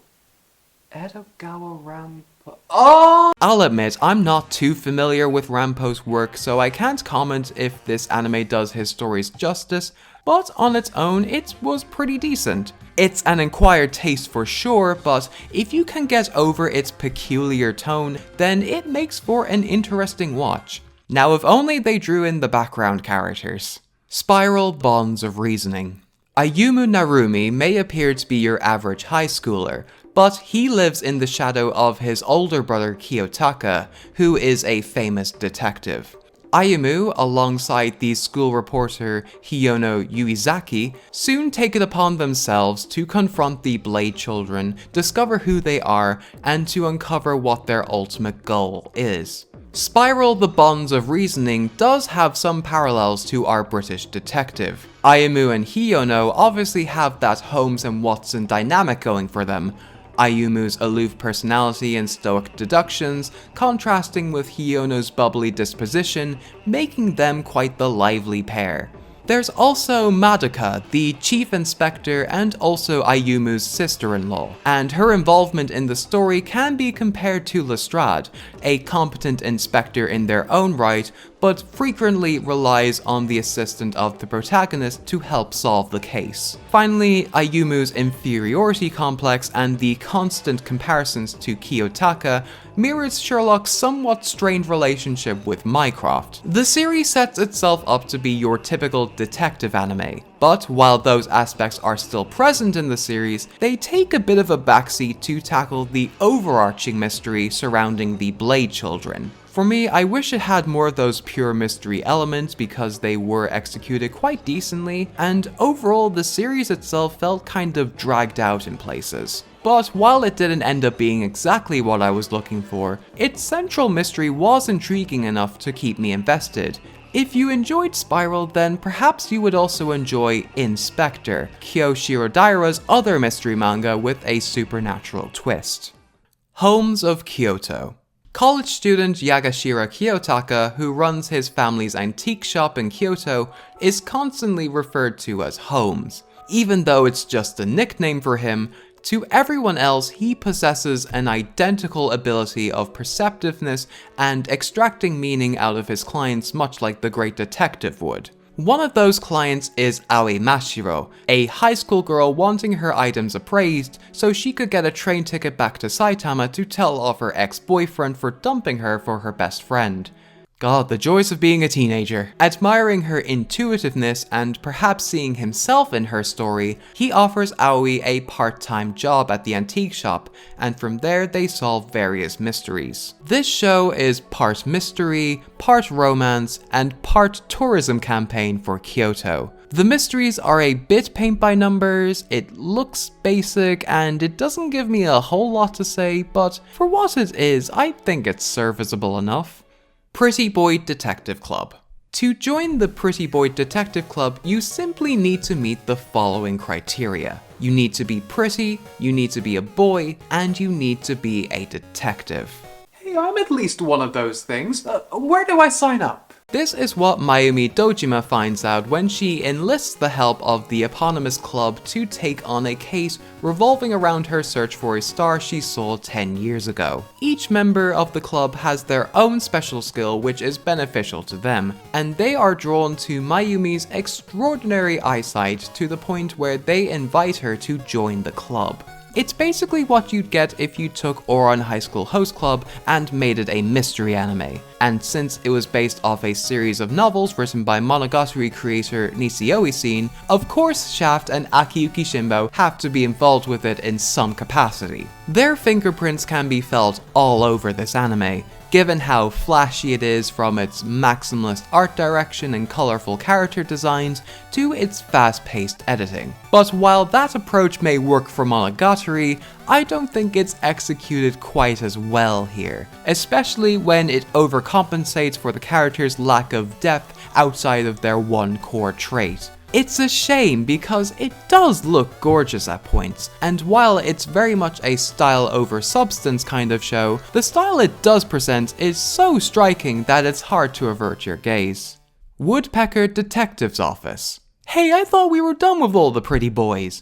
Oh no, wait, my mistake. This is something totally different. Woodpecker's Detective Office, based on the novel by K.E., depicts the fictional accounts of Takuboku Ishikawa, a financially struggling poet who recently moved to Tokyo. So to earn a bit of money on the side, he sets up a private detective business with his assistant, linguist Kyosuke Kindaichi, as they solve a variety of cases that pertain to Japan's Meiji era. Ishikawa and Kindaichi were actually real people who existed at around this time, but from what I was able to gather, the series only partially draws from what they were actually like in real life. So despite being labeled as a detective show and Ishikawa's character certainly having some Sherlockian traits, the show is more about exploring the friendship between an egocentric poet and the friend who had to put up with him. The series definitely had the potential to be good, but ended up falling a bit short due to Ishikawa being a bit more unlikable instead of being flawed, and the mysteries themselves were rather lackluster. However, I'll give it props for its historical setting, which is unlike anything else that we'll see in this video, and I have to give a brief mention to episode 4, which is the only episode that adapts E's original novel, and I wish there was more focus on that because it was probably the best case that the series had to offer. Ron Kamonohashi's Forbidden Deductions.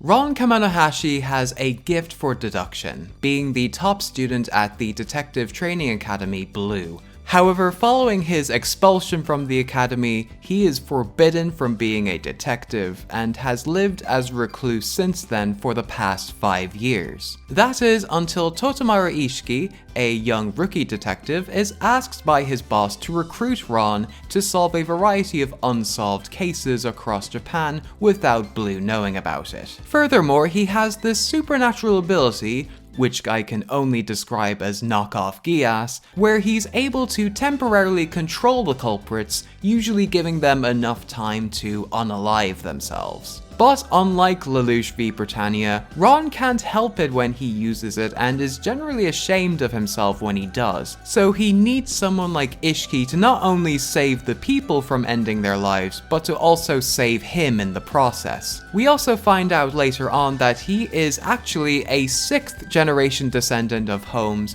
but also a 9th generation descendant of Moriarty, as denoted by his neck tattoo, causing more inner conflict. It would have been so easy just to pigeonhole Ron into this comically edgy persona for the entire show, but surprisingly there's quite a bit of depth and intrigue about his character. Plus, the series strikes a nice balance between that and its more goofy and light-hearted moments, and the classic formula you would expect out of a mystery story is done really well here. I enjoyed this anime a fair bit, and if you're the same as me, well, you don't have to wait long because the second season may already be airing or has even finished airing by the time this video goes live.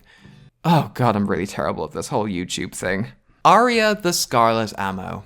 Japan's crime rate is worse than ever before, and in order to control it, the country trains its high school students to become butei, detectives who are equipped with firearms who attend Tokyo Butei High. Insert joke about the American school system here. Kinji Toyama is one such student, but one day he became a target of an attack by a notorious criminal known for hunting down butei. However, Aria H. Kanzaki, a fellow butei, ultimately saves him, and in return, she asks him to be her crime-solving partner. This anime with that edgy and slightly ridiculous plot is Aria the Scarlet Ammo, and is very much a product of the early 2010s. With Kinji being a pessimistic main character with a superhuman ability, Aria exhibiting traits of a classic tsundere, and the not quite trashy but still far from tasteful fan service, it's that kind of schlocky anime that represents an era in anime that we have put well behind us, but oddly enough I still feel a bit of nostalgia for. It's no Steins Gate or anything, which also aired that same season, but I nonetheless had some fun with it. Now, the reason I decided to include it in this video is quite simple. Aria is revealed later on to be the great-granddaughter of Sherlock Holmes. That's what the H in her name stands for, although she didn't inherit any of his deduction skills. The reason why she wants Kinji as a partner is because she wants her own Watson, and also it would help her take down the secret organization IU, and to help clear her mother's name of being the Butei killer. The light novels which the anime is based on even takes this a step further, as it's revealed that the leader of IU is none other than Sherlock himself. While this is massively out of character for him, an evil version of Sherlock is an intriguing angle to take. In later volumes, we are also introduced to brand new characters who are directly connected to Aria's past, including her apparent ex-fiancé, L. Watson, and her half-sister living in London, Minuet Holmes. You get it because aria and minuet are forms of music. The anime obviously doesn't reach this point, cutting the story off right before we get to all of that. But considering how convoluted the rest of the story gets after this point, I think it's probably for the best that we didn't subject ourselves to that. However, at the time of writing, Aria the Scarlet Ammo's light novels are currently sitting at 41 volumes and counting. It's still going as we speak. Honestly, I didn't think a Girls with Guns story could have that much going on, but Aria proved me wrong, and I'm kind of impressed by that. Beautiful Bones, Sakurako's Investigation. Beautiful Bones, Sakurako's Investigation is just like Aria in that respect, but instead of the main girl being obsessed with guns, she's obsessed with bones. No, not that one. Not that one either. Oh god, I wish. No, Sakurako Kujo is actually an osteologist who spends most of her time reconstructing the bones of animals that she has collected. She also has an interest in human remains, which means she and her new high school assistant, Shotaro Tatewaki, always find themselves at the scenes of various crimes. I enjoyed this one a lot more than I was expecting. The cases here were well designed and are pretty compelling, and Sakuraka herself is a very captivating character. She's cold and not very sociable, but her undeniable passion for the subject matter instantly endears you to her.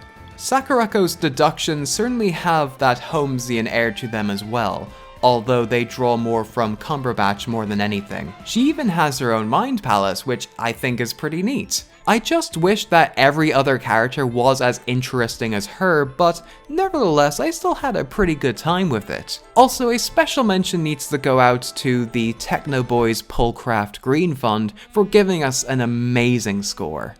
Nanana's Buried Treasure.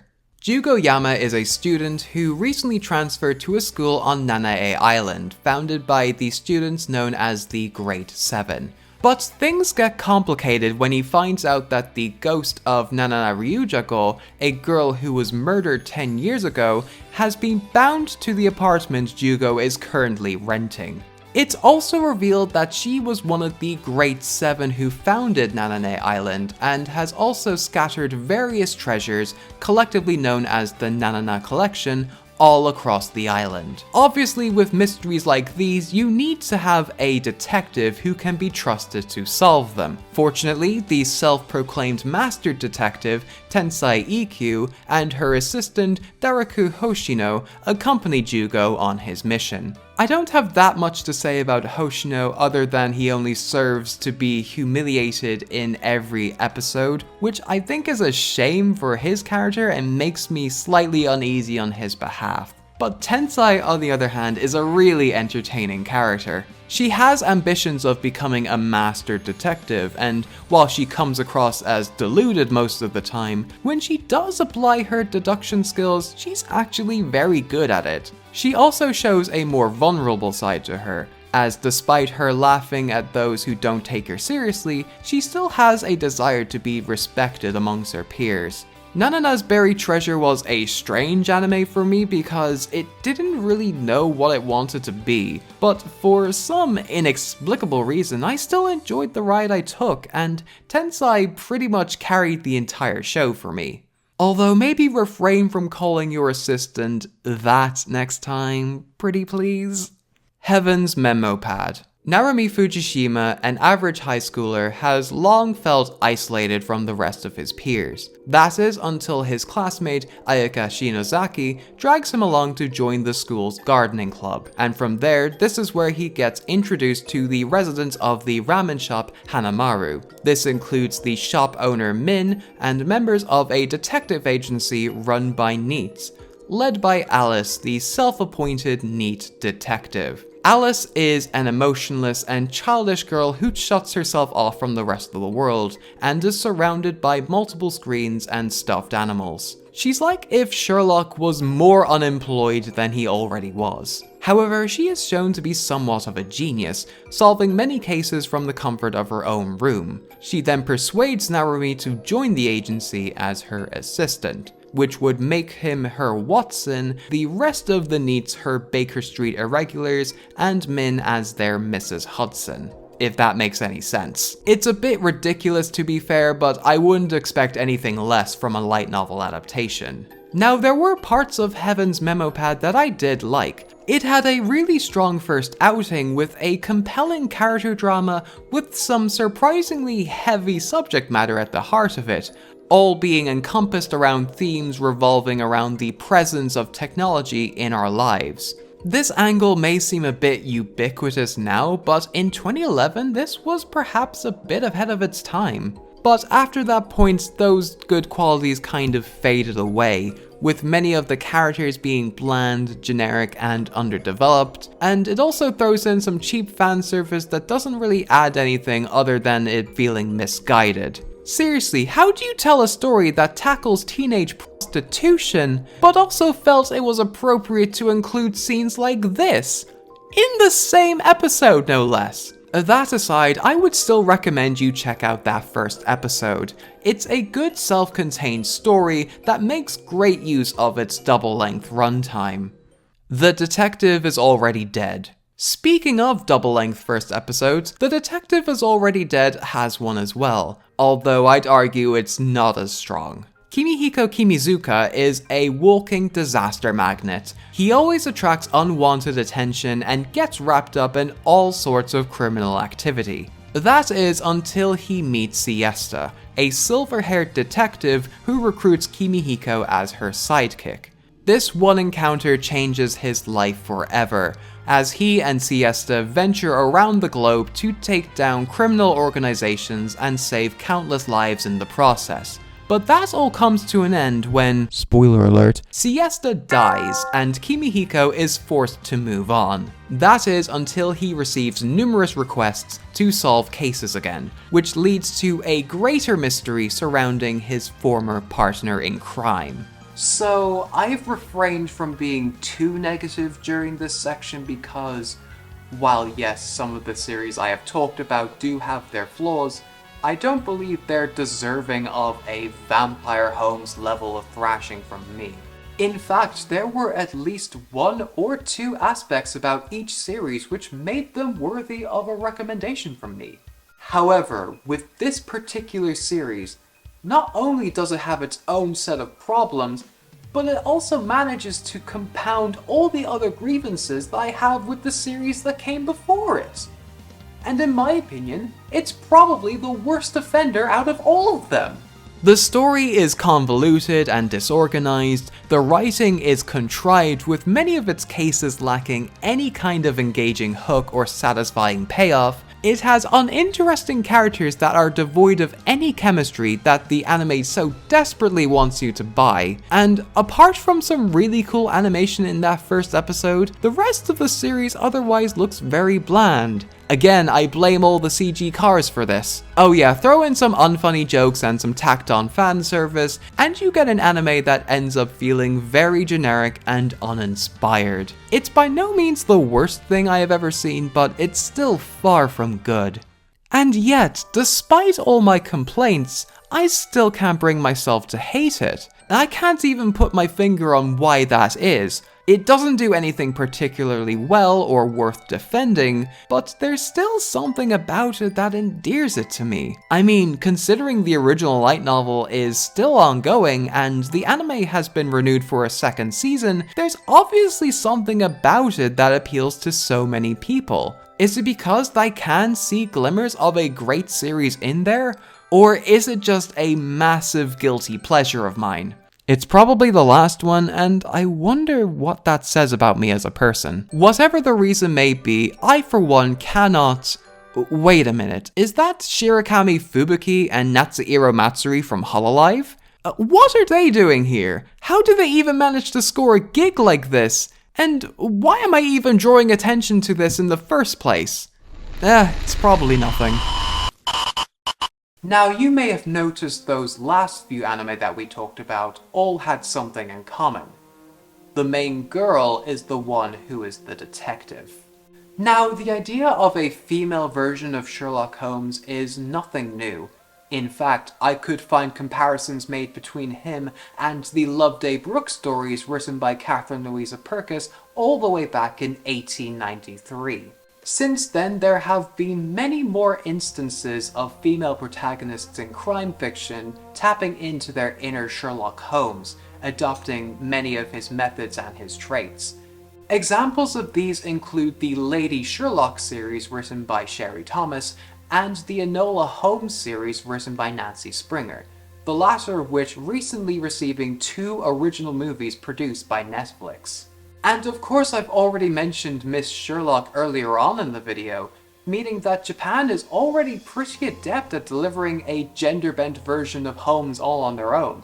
But while we have already met a flurry of quirky anime girl detectives, there is one character who, in my eyes, comes the closest to truly capturing all of Holmes' idiosyncrasies. And that character is Victorique de Blois from Gosick. But let me back up a bit. Gosick takes place in 1924 in the fictional European country of Seville. Japanese exchange student Kazuya Kujo, the third son of an imperial soldier, has recently transferred to an academy in which reading about ghost stories is a popular pastime. It's there he meets Victorique, a beautiful yet mysterious doll-like girl who resides in the conservatory on top of the school's library.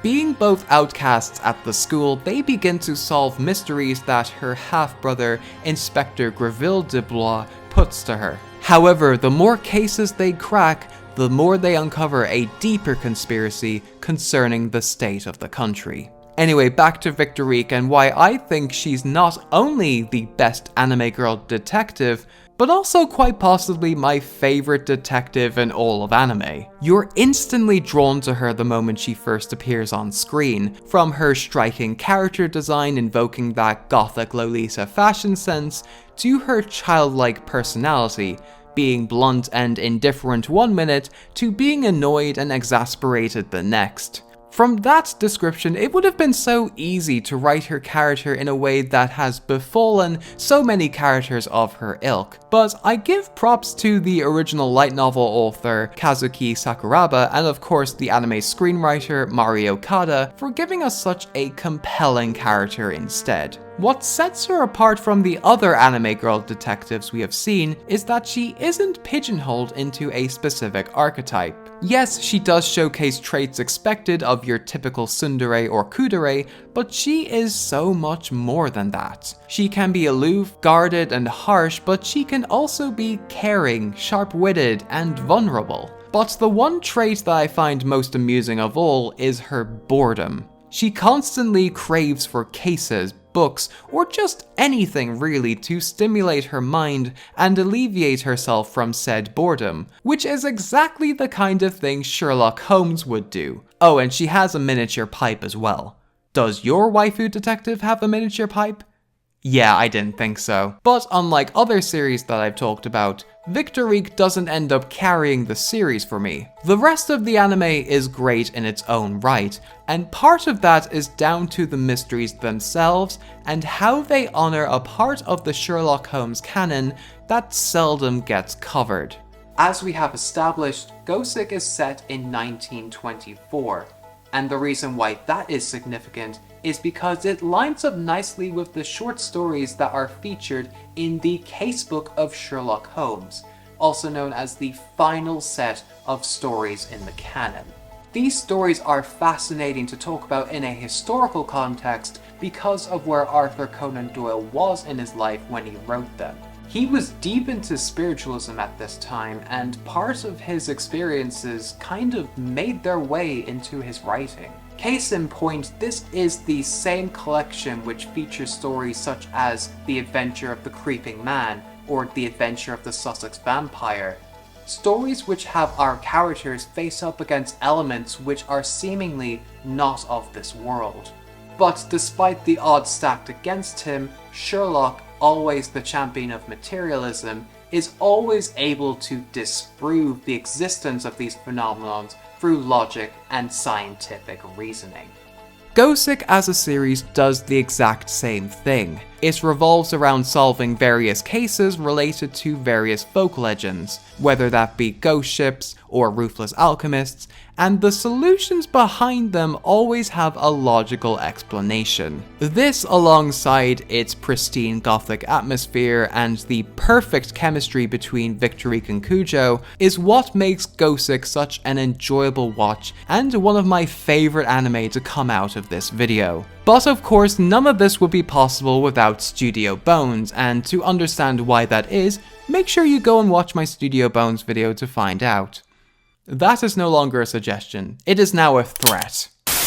Sherlock Holmes may be best known for his methods of deduction, but as we've seen throughout this video, he also had a couple more characteristics which made him stand out from his contemporaries, whether that be his combat skills, his level of perception, etc.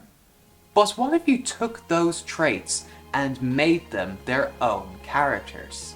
Well, you'd get the main cast of Detective School Q, who each have their own special ability. Megumi has a photographic memory, Kinta is skilled in martial arts and his eyesight, Kazuma is a programming prodigy, the mysterious transfer student Ryu is an all-round genius, and rounding out the main cast is Q, a seemingly average kid who has a knack for logic and reasoning. These kids make up Class Q that attends the renowned school Dan Detective School, a specialized school founded by famous detective Dan Morihiko, in which he tests their skills to prove they are worthy of being his successor. Detective School Q was a manga series written by Shin Kibayashi, under the pen name Seimaru Amagi, and illustrated by Fumiya Sato. Again, these names will be important later. The series ran from 2001 to 2005 in Weekly Shonen magazine. Amagi in particular is actually quite prolific in the world of manga, especially when it comes to the mystery genre, having written many series over the years under a slew of different aliases. For example, one of those aliases is Yuma Ando, who, from 2011 to 2012, wrote Tantei Sherlock, also known as Sherlock Bones. This is of interest to us because it's generally, in my opinion, a fun and enjoyable manga series which follows a young boy who solves a variety of cases with a dog. What the dog doing? Not an anthropomorphic dog, mind you, but like an actual dog who is able to talk and just so happens to be the reincarnation of Sherlock Holmes? So you're seriously expecting me to believe that this Cavalier King Charles Spaniel is the world's greatest detective? Although, to be fair, I have seen this premise taken in much weirder directions than this, so it may not be all that bad by comparison. Anyway, I mentioned these background details up front because Detective School Q certainly has the hallmarks of a typical series aimed at the shonen crowd. It has a cheerful main character surrounded by a group of like-minded individuals with their own set of skills led by a mentor figure who eventually faces off against an evil organization. Furthermore, each of the main characters exhibits traits that can be found in each of these series. This includes proving your own self-worth, not giving up, and believing in the power of friendship. Maybe even more so in the case of Q and Ryu. I mean, come on, take a look at these two together and tell me that there isn't some kind of bromance brewing between the two of them. By that logic, Detective School Q has more in common with Naruto than, say, Nero Wolf. A Nero toe! Oh my god, even for me that was terrible. That being said, there is still a fair amount of mystery to be found here, and it can surprisingly get pretty dark and genuinely shocking when it wants to be. They're mostly whodunit murder mysteries, but they put an inventive spin on the classic formula that keeps you guessing at every single turn. The Kirasaki Island and Kamikakushi Village arcs demonstrate that beautifully, and I believe they serve as great introductions to the series if you want to know where to start. Before I started making this video, I hadn't seen that many people talk about Detective School Q. Despite it being decently well received in Japan, even getting a live-action series at some point, it never really caught on in the West like some of the other series we've talked about. In fact, the only reason I know about DSQ is that I found it by complete accident, but I included it in the video anyway because it kind of sort of fit the brief I was looking for. But by doing that, DSQ proved to be honestly one of the best discoveries I've found while making this video. Is it a bit on the generic side? Sure, but the mysteries here are so good, and despite the makeup of the cast being very typical of this kind of series, they are still nonetheless very likable in their own right. The word underrated has been thrown around by the anime community so much to describe certain series that it's kind of lost all meaning at this point. But I honestly do believe that DSQ is truly one of the most underrated series I have ever seen. Even though it's very dated in many ways, the fact that something this good has been slept on for so many years just doesn't sit right with me. For those reasons alone, I highly recommend you check this one out, especially if you're a fan of mysteries. Trust me on this one, you won't regret it. Although there's this one mystery in the show that I just cannot wrap my head around. Why are the kids from Ghost Stories in the OP?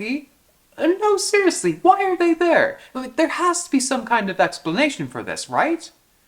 Well, for me being a detective and all, I think I may have an idea.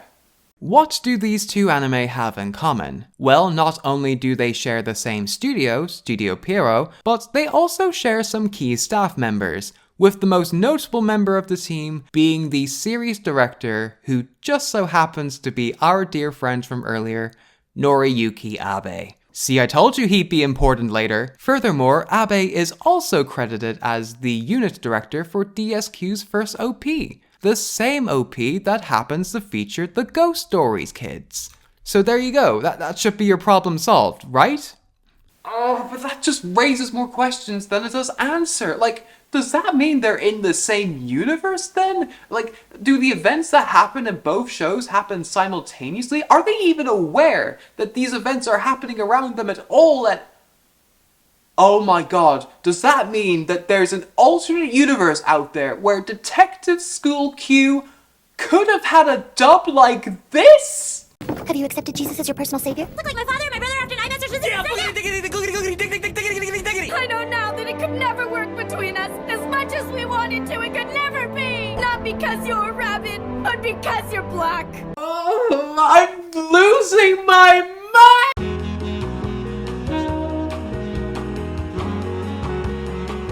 The Kindaichi case files follows Hajime Kindaichi, a high school student who may look like your typical underachiever, but is actually a highly skilled detective. This is because he is apparently the grandson of Kosuke Kindaichi, who you may remember me mentioning in the Lupin the Third section. His impressive deduction skills take him to various places across Japan, such as the express train, some private islands, and even the opera house, which has not once, not twice, but thrice been the setting of a particular murder case.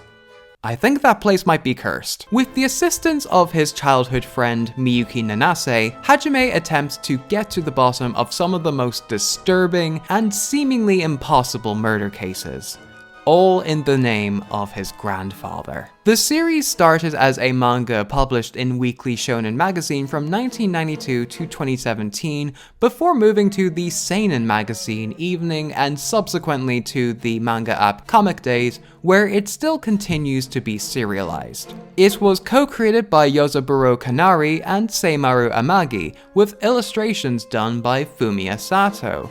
This series marks the first collaboration between Amagi and Sato, who, as we know, would later go on to create Detective School Q. Both series even reference each other from time to time and even make the odd cameo appearance, which, you know, considering the lineage, I think is quite nice. However, despite being made by the same people and serialized in the same magazine, Kindaichi is notably darker than DSQ, both in its tone and in the nature of its content. The series often relishes in a moody, almost horror-inspired atmosphere, and uses grisly imagery to depict a lot of the murders. Additionally, the cases themselves are quite complex and are crafted in a way where everybody is a suspect, yet simultaneously all have an alibi, raising the bar in terms of impossible murder mysteries that go well beyond the simple locked rooms. But the reason why they work so well and keep us engaged is because each case is given ample enough time,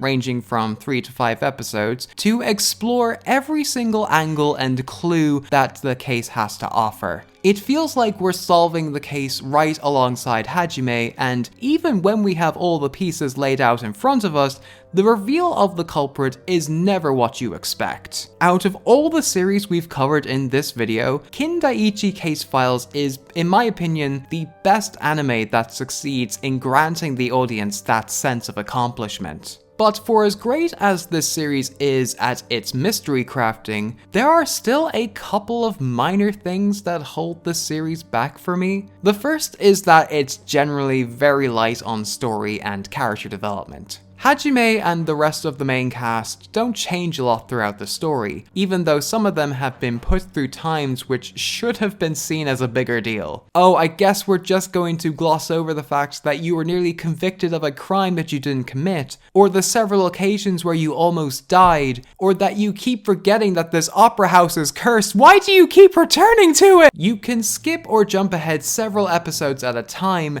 and the characters will always be the same as they were in the beginning. The other issue I have is just how long it is. While yes, many of its best cases are featured in the original TV anime that aired from 1997 to 2000, I realized that 148 episodes is a big ask for a lot of people. You don't have to watch every single episode, but if it's still a bit on the long side for you, then I would suggest that you would start with the 2014 sequel series. It acts as a sort of soft reboot, so you don't need to have watched the original series to understand what's going on. While it may dilute a lot of the atmospheric moments that gave the original series that edge, it may be a better starting point for newcomers since it's presented in that widescreen, HD modern animation quality. That was only a basic rundown of the series, but if it sounds like something you'd be interested in looking in further, then I'd highly recommend you check out this video by Warudo Chaos that goes into more depth about the series and is overall a more comprehensive overview than I can provide. That video I'll provide a link to in the description below. Even if the main story is effectively finished, these characters have captured the attention and minds of its readers, and thus the series still lives on through a variety of side stories and spin-offs. As a result, the series as a whole has sold over 100 million copies worldwide, becoming one of the best-selling manga series of all time. But despite being relatively obscure in the Western anime sphere, Kindaichi Case Files has remained a staple in Japanese mystery fiction. And if it weren't for Kindaichi opening the door for budding young high school detectives to act on their inner Sherlock Holmes, then we wouldn't have gotten our final series. We have talked about a lot of anime in this video, but I believe we have saved the best one till last. Our final anime is a series that is so influential and monumental in the world of Japanese mystery and crime fiction that I doubt that a majority of the anime that we have talked about in this video so far would have existed without it. One can even make the argument that this series' main protagonist is one who is just as iconic as Sherlock Holmes himself. Some of you may object to that, but in the end... Yeah, you all knew this one was coming. Whether you know it as Detective Conan, Case Closed, or Tantei Conan if you're a f***ing weeb, there was no way I was going to make a video like this without at least acknowledging it. Shinichi Kudo, the son of a renowned mystery novelist, has dreams of becoming a world-famous detective like Sherlock Holmes. In fact, his remarkable knack for deduction being a great asset to the police has already made him a sort of a local hero. However, after witnessing an undercover deal done by some shady characters, he is knocked out by members of the mysterious Black Organization, and is forced to swallow an untested poison. But rather than killing him, it instead transforms him into a 6-year-old boy, who, in order not to arouse any suspicion, now assumes the name Conan Edogawa, named after Arthur Conan Doyle and Edogawa Ranpo respectively. From there on, Conan stays at the home of his childhood sweetheart Ran Mori and her father Kogoro, who runs his own detective agency in which Conan accompanies him to solve various cases. He does this to get closer to uncovering the identities of those who drugged him, dismantle the black organization, and to return to living as Shinichi Kudo once more. Created by Gosho Aoyama and published in Weekly Shonen Sunday since 1994, Detective Conan has cemented itself as the king of mystery anime and manga. We've discussed a lot of different anime in this video, but as far as many are concerned, nothing even comes close to it. And there's 3 reasons for that. The first being the mysteries themselves. You can tell Aoyama loves mystery stories. I mean, he named his main character after 2 legendary writers of the genre, but also makes references and features a new fictional detective character at the end of each volume, from mainstays like Poirot, Miss Marple, and Columbo, to more modern examples like Professor Layton and Phoenix Wright. Aoyama's affinity for the genre has in turn influenced and informed how he writes his own mysteries. As a result, not only are his mysteries smart and well constructed, but they're also grounded in reality and simple to understand. The gadgets that Conan also uses to aid him in his investigations are also fun and inventive additions to the story. Secondly, the characters themselves are really endearing. Obviously, the main trio consisting of Conan, Ran, and Kogoro are fantastic, but the recurring cast members like Professor Agasa, the Detective League, Ai Haibara, Sonoko Suzuki, Hattori Heiji, Juzo Megure, and how can I forget Kaito Kid, the main character from Aoyama's other hit series, Magic Kaito, who appears on occasion to act as sort of a Lupin figure to play off of Conan's Holmes. And that's not even mentioning the many run-ins Conan has had with our very own Lupin III, which... Actually, the less said about those specials, the better. But yeah, suffice to say, the cast are so memorable and delightful to watch. Lastly, and this is probably the reason why it has endured for so long, it has something for everybody. Obviously, mystery fans will get a kick out of it for sure, but the series also sprinkles in some action, comedy, and even some romance from time to time, and all of these genre elements are handled really well. This universal appeal is what makes the series one of the most successful anime and manga franchises of all time, with the manga selling over 270 million copies worldwide as of January 2023. With the series having celebrated its 30th anniversary recently, it shows no sign of slowing down anytime soon. And that right there is my biggest problem with Detective Conan. At the time of writing, the series currently sits at over 1,100 chapters of the manga, over 1,100 episodes of the anime, and 27 feature-length films, with film 28 just around the corner. That's not even mentioning the various OVAs and TV specials, some of which have runtimes of up to 2.5 hours. That's including the Magic Kaito series, which also shares the same universe and has some overlap with the main storyline of Can you now see why this is an issue for me? Don't get me wrong, I really like Detective Conan, seriously. Like, it was great back then, and okay, while the modern seasons can waver in terms of quality, the series is still capable of producing some really fantastic episodes from time to time. Believe me, I would have loved to have spent the rest of this segment going over each and every Sherlock Holmes reference I could find, instead of bemoaning about how long it is, but I have to be realistic here. That just isn't feasible because there's just too much of it. I know we also like to rag on One Piece a lot for how ridiculously long that series is, and yes, it is very long. But there's a reason for that. One Piece has been running since 1997. Going off the strength of its grand story, its richly developed characters, and its intricately thought out world building. But despite its long shelf life, the series manages to remain fresh and relevant in all that time because Oda always keeps purposefully adding to his world. Whether that would be a new island for the Straw Hats to explore, or a vital plot point being uncovered, Not only is it necessary for One Piece to be as long as it is, but the fact that it is deeply enriches the series itself. To put it simply, there hasn't been another anime or manga series quite like it.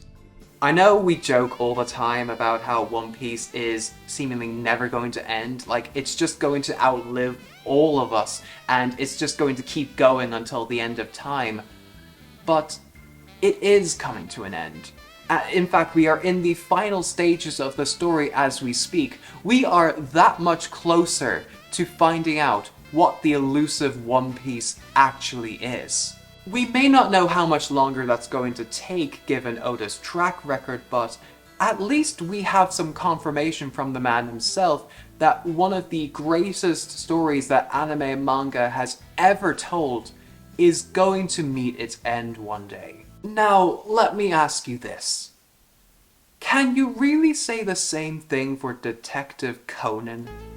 I realize that this is not a very fair comparison. Sure, Conan does have a long-running plot, but the series is more of an episodic mystery series with cases that are self-contained for the most part. Much of the original Sherlock Holmes stories are also like this, but the difference here is that even Conan Doyle knew when his beloved creation had overstayed his welcome. Now, that's not to say that there isn't an ending in sight. In fact, Aoyama has even stated in interviews that he has the ending all mapped out, but he just doesn't intend to end it yet. For a series he initially expected to last only a couple of months, I'm glad that Aoyama still manages to find enjoyment in writing for the series and coming up with a new case for Conan to solve each and every week. But on the other hand, there has to be a point where coming up with a brand new case each and every week is going to be exhausting. And I'm worried that, given how popular and successful the series continues to be, that Aoyama may never get a chance to give the series the proper send-off it deserves. As it stands, Conan is trapped, not just in a child's body, but as the face of a 90s pop culture institution which refuses to grow and evolve with the times, forever solving the same cases over and over and over again, never aging, never changing, always stagnating. I would say that he's like Ash Ketchum or Bart Simpson in that respect, but even that comparison doesn't hold as much weight as it used to. Conan, please, for the love of God, turn back into Shinichi so you can finally get together with Ran. You've been toying with that poor girl's heart for 30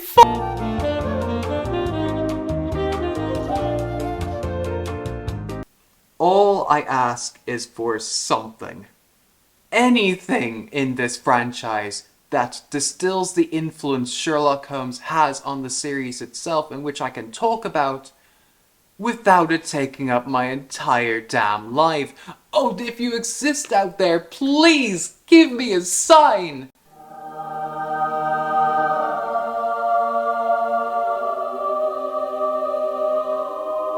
Well, that certainly helps. I know it seemed like I was complaining about them earlier, but truth be told, I actually think the Conan films are great. Not only because they're a fun way to kill 90 or so minutes, but I also believe that they serve as great introductions to the series itself. Of course, they can never replace the original series, but the films are how I actually got started with Conan, and I think it worked out for me. The fact that they are primarily standalone films that aren't tied into the original series kind of works to its advantage. They bring newcomers up to speed anyway on what's happened in the series so far, and it rewards longtime fans by giving them character moments and events that are exclusive to the films. But while the quality varies from film to film, the ones that are good are really good, including the film that we're going to be talking about right now, that being the 6th film in the franchise, The Phantom of Baker Street. Conan and the gang are invited to a demonstration of a new, cutting-edge virtual reality simulation game, open to the children of the wealthy elite. However, the game is hijacked by a rogue artificial intelligence called Noah's Ark, designed 2 years prior by a boy named Hiroki who sadly took his own life. The game is reprogrammed so that if the participants died in the game, they can die in real life. Conan heads into the virtual world and gets transported to Victorian London, where he must solve the mystery surrounding Jack the Ripper, yet again, in order to save these kids' lives. So if you really think about it, Detective Conan was actually an isekai this whole time. The Phantom of Baker Street is a film which stands out in the franchise, and it sets itself apart by taking risks narratively, conceptually, and thematically. Case in point is the emphasis on VR technology, which was quite ahead of its time in 2002, the daring critiques of Japanese society, and the significance of the story of Noah's Ark adding a new dimension to the film that wasn't in previous installations. They even reverse engineered the whodunit murder mystery, focusing more on the motives of the killers rather than finding out who the culprit actually is. Hell, even the film's cold open takes an unexpected turn where, instead of focusing on Conan solving a case, or just the characters having a fun little outing, it starts with the 10-year-old Hiroki finishing his program before jumping off a hotel balcony. In fact, the fate of children's lives is a recurring motif throughout the film, from the position that the privileged children hold, being the heir to their wealthy parents, to the loss of childhood innocence reflected in the text, whether that would be Hiroki's yearning for a normal childhood, or by the almost literal deaths of the child participants in the game. Okay, there's no way a Detective Conan film of all things could have themes that are this pointed, thought-provoking, and philosophical. Who was responsible for writing this screenplay?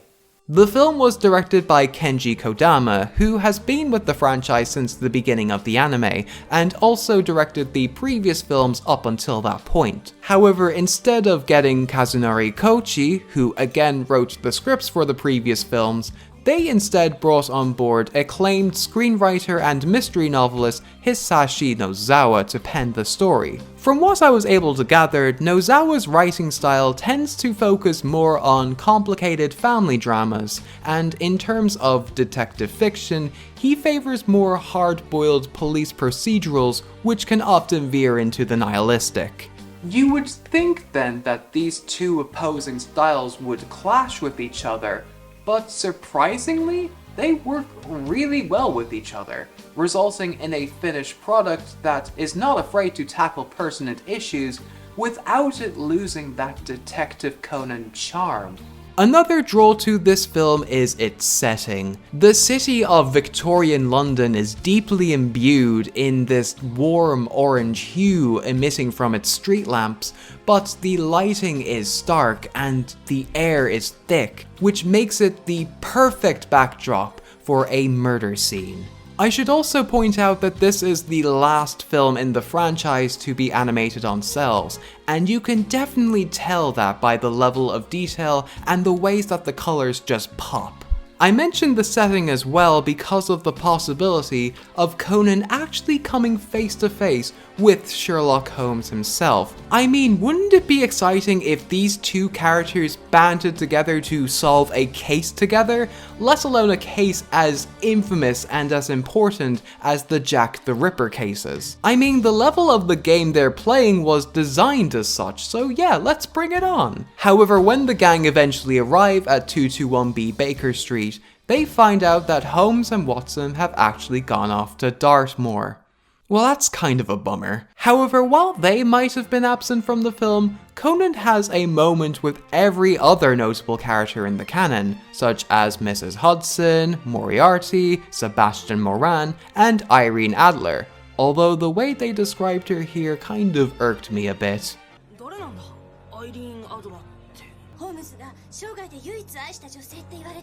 No, she's not Sherlock's love interest. She's the woman who outsmarted him, and that does not always equate to love. Conan, you know these stories through and through. Why didn't you say any? Despite not living up to that promise, I think these scenes more than make up for it. Overall, The Phantom of Baker Street is considered by both critics and fans alike to be one of, if not the best film in the franchise. And I can definitely see why. It does stray away from the classic mystery formula that the series has relied on up until this point. However, what this film lacks in a conventional mystery, it more than makes up for in every other department. It has great character moments, high emotional stakes, a perfect setting, it has all the elements of a crowd-pleasing blockbuster, and yet it doesn't dumb down any of its concepts. It's a film which showcases Detective Conan at its very best, and why it's ultimately deserving of being called the Heisei Holmes. After all, there is always only one truth. When Arthur Conan Doyle first decided to end Sherlock Holmes in The Final Problem back in 1893, the reaction from its readers and the general public at large was quite unprecedented at the time. Even though Conan Doyle was relieved to be done with Holmes altogether, reports at the time had documented that people mourned the loss of the character like he was an actual person. This was a phenomenon not felt with any other fictional character before him. However, after the initial shock the story presents, do you know what those fans did next? They wrote their own stories, creating their own settings and scenarios revolving around the characters they had grown so attached to. This is understood to be some of the first pieces of fanfiction ever written, and subsequently was the beginning of modern fandom culture as we know it today.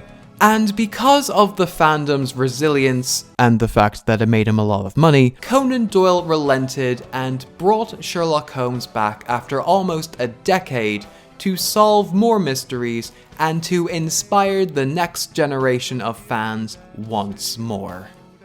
The original idea I had for this video was to make the definitive anime guide to Sherlock Holmes, and in turn I would highlight and even recommend some anime that I wouldn't have seen discussed otherwise. And while some of that still rings true, the longer it took for me to make the video, the more I realized that this was an impossible task to begin with. After all, Sherlock Holmes is a character whose influence has reached far and wide across all corners of the pop cultural landscape, and for me to attempt to cover all of that would be a fool's errand. But that just speaks volumes in terms of the enduring legacy he's had as a character since his very first appearance. While he wasn't the first fictional detective to win the hearts and minds of its readers, his contributions to the world of literature and media as a whole has definitely made the biggest impact.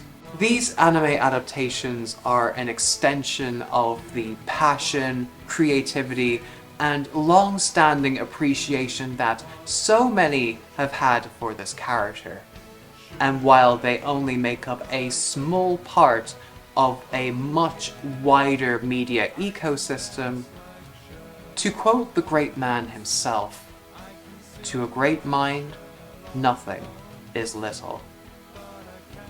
Thank you guys for watching. I've been Irish Anime Fan, and until next time, Slán. Wait, stop. Sorry about that. I really didn't mean to interrupt the ending like that. I mean, I really did wanted to end it right there, but something doesn't feel right here. And I just can't put my finger on what that could be. I mean, I've talked about all of the anime, I've discussed Sherlock's influence on them, and I even wrapped up and surmised all my points in a nice little conclusion there. I mean, what more could I possibly add to this already stupidly long video? But still, despite everything that I've done here, it still feels like I'm missing something. That final puzzle piece to complete this Sherlockian anime jigsaw puzzle that I've made for myself. Ugh, think man, think! What could that possibly be?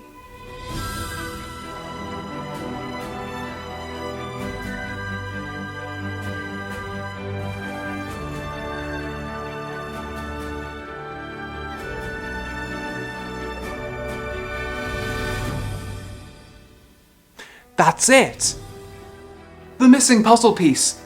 It's been staring right in front of me this whole time! Oh, how could I be so foolish to overlook such an obvious detail, such an integral part of this video's thesis, and something I'd be remiss not to talk about in great depth. Okay, the next thing that's going to come out of my mouth is going to sound crazy at first, but I need you to bear with me on this one. Because in order to finally put this case to rest, I'm going to need to talk about one last topic. Folks, it's time we talked about VTubers. Okay, whoa, okay. Guys, I know you are sick and tired of me talking about VTubers all the damn time, but I am going somewhere with this. You're just gonna have to trust me, okay? And plus, this is my video, and I get to choose the video time. Let's start off by talking about Hololive, arguably the most successful VTuber agency. They're part idol, part live streaming anime girls whose abilities and talents as streamers, as well as entertainers, have endeared themselves to so many people, persuading their newly acquired fans to fall down a never-ending rabbit hole in their quest for world domination. You can't spell world domination without Ina. Okay, that's all well and good, but what does any of that have to do with Sherlock Holmes? Well, on the 12th and 13th of September 2020, Hololive launched their brand new English language branch and unveiled their first generation of VTubers under the name Hololive English Myth or Holomyth. There are other videos that go more in depth on the impact they've made already, so I'll spare the details here, but suffice to say that not only were they massively successful upon debut, but they also fundamentally changed the state of VTubing forever. And all of that is thanks to the hard work and dedication of Mori Calliope, Takanashi Kiara, Ninomai Inanis, Gargura, and finally, Amelia Watson. Oh, now it's starting to come together. Now, I love everyone in Holomyth. I think they're all amazing and talented in their own right. But for the purposes of this video, I want to focus on Amelia specifically because, well, just look at her. Actually, that's not such a bad idea after all. Yes. Let me take a good, long, hard look at you.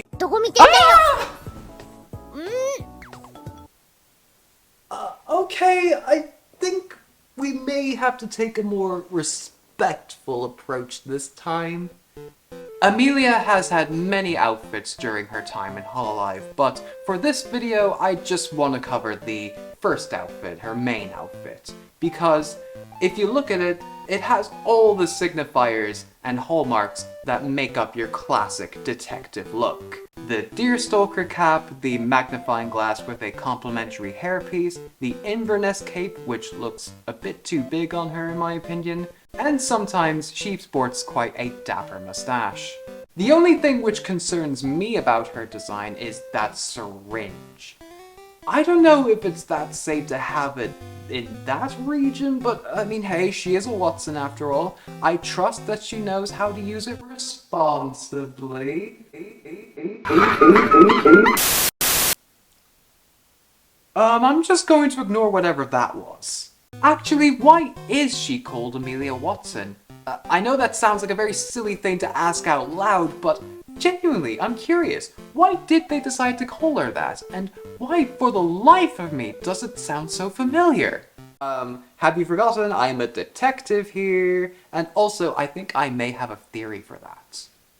So, the things we know about John Watson outside of being Sherlock's biographer is A, that he's a doctor, and B, that he's married to Mary Morstan, who was a character that first appeared in the novel The Sign of Four, the second ever Sherlock Holmes story in the canon. Bear with me, I am going somewhere with this. However, in The Adventure of the Empty House, we find out from John that Mary had sadly passed away. We know that this occurred at some point between the events of The Final Problem and The Empty House, but the cause of her death has never been disclosed. Regardless of that, John Watson is now a widow. We don't get any further updates about his marital status until we get to the story The Adventure of the Blanched Soldier, which is one of the very few stories to be narrated by Holmes. And the reason for why that is explained in this line here. The good Watson had at that time deserted me for a wife, the only selfish action which I can recall in our association. But who was this mysterious woman that had captured Watson's heart? We don't get a description of her, or how she met John. We don't even get a name. But while Holmes himself may have not been that concerned about the identity of the woman, many readers were intrigued to find out more, including author Michael Mallory, who set it upon himself to fill in the gaps that were left by the story. So Mallory did just that. He wrote a series of short stories revolving around the crime-solving adventures of Watson's elusive second wife. More importantly, however, we finally get a name for this woman. And the name that he just happens to settle upon is Amelia Watson. Did I just unearth some super secret hidden lore just now that no one else has even thought of or even alluded to in regards to Amelia Watson? Does this startling new revelation impact and change our entire understanding about the lore? No, not really. In fact, this whole entire thing could just be purely coincidental. But if someone from the Hololive production office was aware of that fact and decided to sneakily put that into the lore, fair play to you, that is a real deep cut. I think whoever did that, you deserve a cookie. But enough about my headcanons. What about her content? What has Amelia Watson done that made her so popular? Reaching 1 million subscribers in only her first 5 months, and up until her graduation on the 30th of September 2024, attaining over 1.7 million subscribers. Well, a lot actually. For a start, she's an overall entertaining streamer, approaching any game she plays with a certain... This game! I stand decorum. She's also shown to have a very creative mind, pushing the boundaries of what a VTuber stream can actually do. This is most evident during her outfit reveal streams, transforming a once traditional showcase into an interactive video game that her chat can actually participate in. She was also responsible for organizing very special events within the branch, such as the various streams with Myth during their first couple years together, as well as recently co-hosting the Hololive Spelling Bee, a truly legendary stream in and of itself. Your word is aqueduct. AQUADECT. Wait. Additionally, she hosted 2 amazing charity streams, raising over $230,000 and $200,000 for the Best Friends Animal Society and Ocean Conservancy respectively. But perhaps her biggest contribution was pioneering 3D technology within Hololive. Talents in Hololive would usually get their 3D models for their 1-year anniversary, but since Japan was under a strict lockdown at the time, Holomyth still had to wait a little while longer. However, Amelia had found a workaround by implementing VR technology and commissioning artists to create custom 3D models for herself and the rest of Myth, leading her to build her own homemade mocap studio, paving the way for more of these 3D collabs with not just her generation, but future generations to come.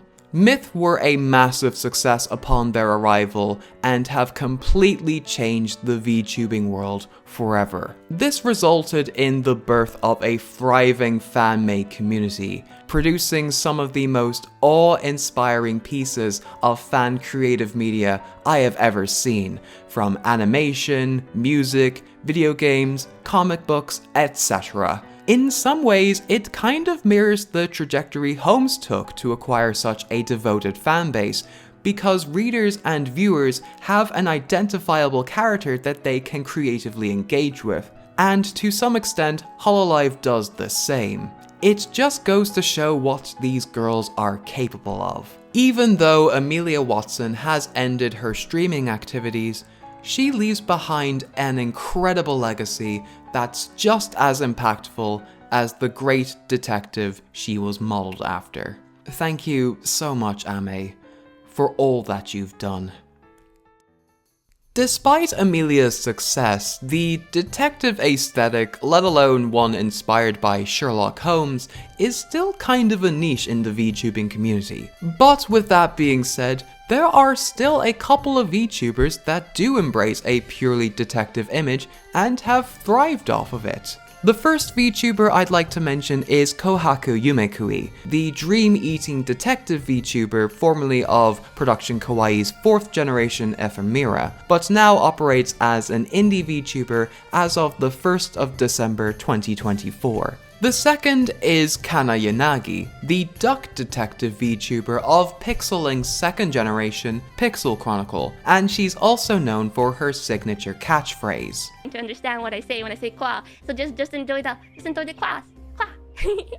Now, apart from being detectives, these two actually have quite a bit in common. They both came from small English-speaking agencies, they both play the same games, they both do ASMR content, they have similarly dorky yet very comforting personalities, and lastly, they are both very cute. From what I've seen, I really like what they're doing. They're chill, a lot of fun to watch, and if they sound like the kind of VTubers you would also like to watch, then consider checking them out. Before we go any further, I want to briefly address a couple things first, especially since I talk about Nijisanji EN in this next part. Primarily talking about 3 of its members at the time, those being Mysta, Pomu, and Selen. I wrote this part of the script back in September 2023, and this was before all of this had happened, which I'm not going to recap for you because if I did that, this video would never see an end. I went back and forth on whether I should even include this part of the video in the first place, especially since those 3 aforementioned VTubers are no longer a part of a company that has proved time and time again to be detrimental to the well-being of its talents. But I've decided to keep it in because a little birdie once told me that at the end of the day, despite being part of a company that didn't always have your best interest, these 3 still managed to produce some amazing projects. Every achievement and accomplishment they made in that time was always their own, and that should not be taken away from them. It's easy to get swept up in all of the negativity, but it's also important to remember some of the fun times these VTubers have brought to us. I, for one, had a lot of good memories with these 3 at the time, and based on what they're doing now, that will continue to be the case. VTuber models may come and go, but those memories can never be replaced, and that is far from negligible. In any case, I do urge you go and support these 3 in their current activities, which I've refrained from naming explicitly, but I mean, let's face it, everybody knows who they are by this point, so it shouldn't be too hard to find. Anyway, hopefully I've made myself clear on this point. Let's get back to the video proper. The next detective VTuber I want to bring up was part of a group who, you could argue, were comparable to Holomyth in terms of the amount of success and influence they had within the Western VTuber community. That group was Luxium, the fourth wave of VTubers from Nijisanji EN, who debuted on the 20th of December 2021. The group consisted of Ike Eveland, Shu Yamino, Luca Kaneshiro, Vox Akama, and most relevant to this video, Mysta Rias. It took me an embarrassingly long amount of time to realize that his name was a play on the word mysterious. Look, I may be a detective here, but that doesn't mean I'm smart. Mysta proved himself to be one of Nijisanji's most popular VTubers, reaching 1 million subscribers by the end of his first year, being one of only 6 others to ever achieve that goal. Hell, his first and only original song even made it onto Billboard's top 10 trending songs list the week of its release. Apart from Mori Calliope, I don't think there's any other VTuber who has had that kind of reach. And I think the reason for why he was that successful is pretty clear. His streams, whether they were goofy or showcasing his cursed food habits, were really entertaining to watch. My impression of him was that he was someone who was always outspoken and wore his heart on his sleeve, and he always remained true to those principles. With how successful he was, it came as a shock when he announced that he would be graduating on the 27th of August 2023. But while he wasn't with us for that long, he definitely shone brightly.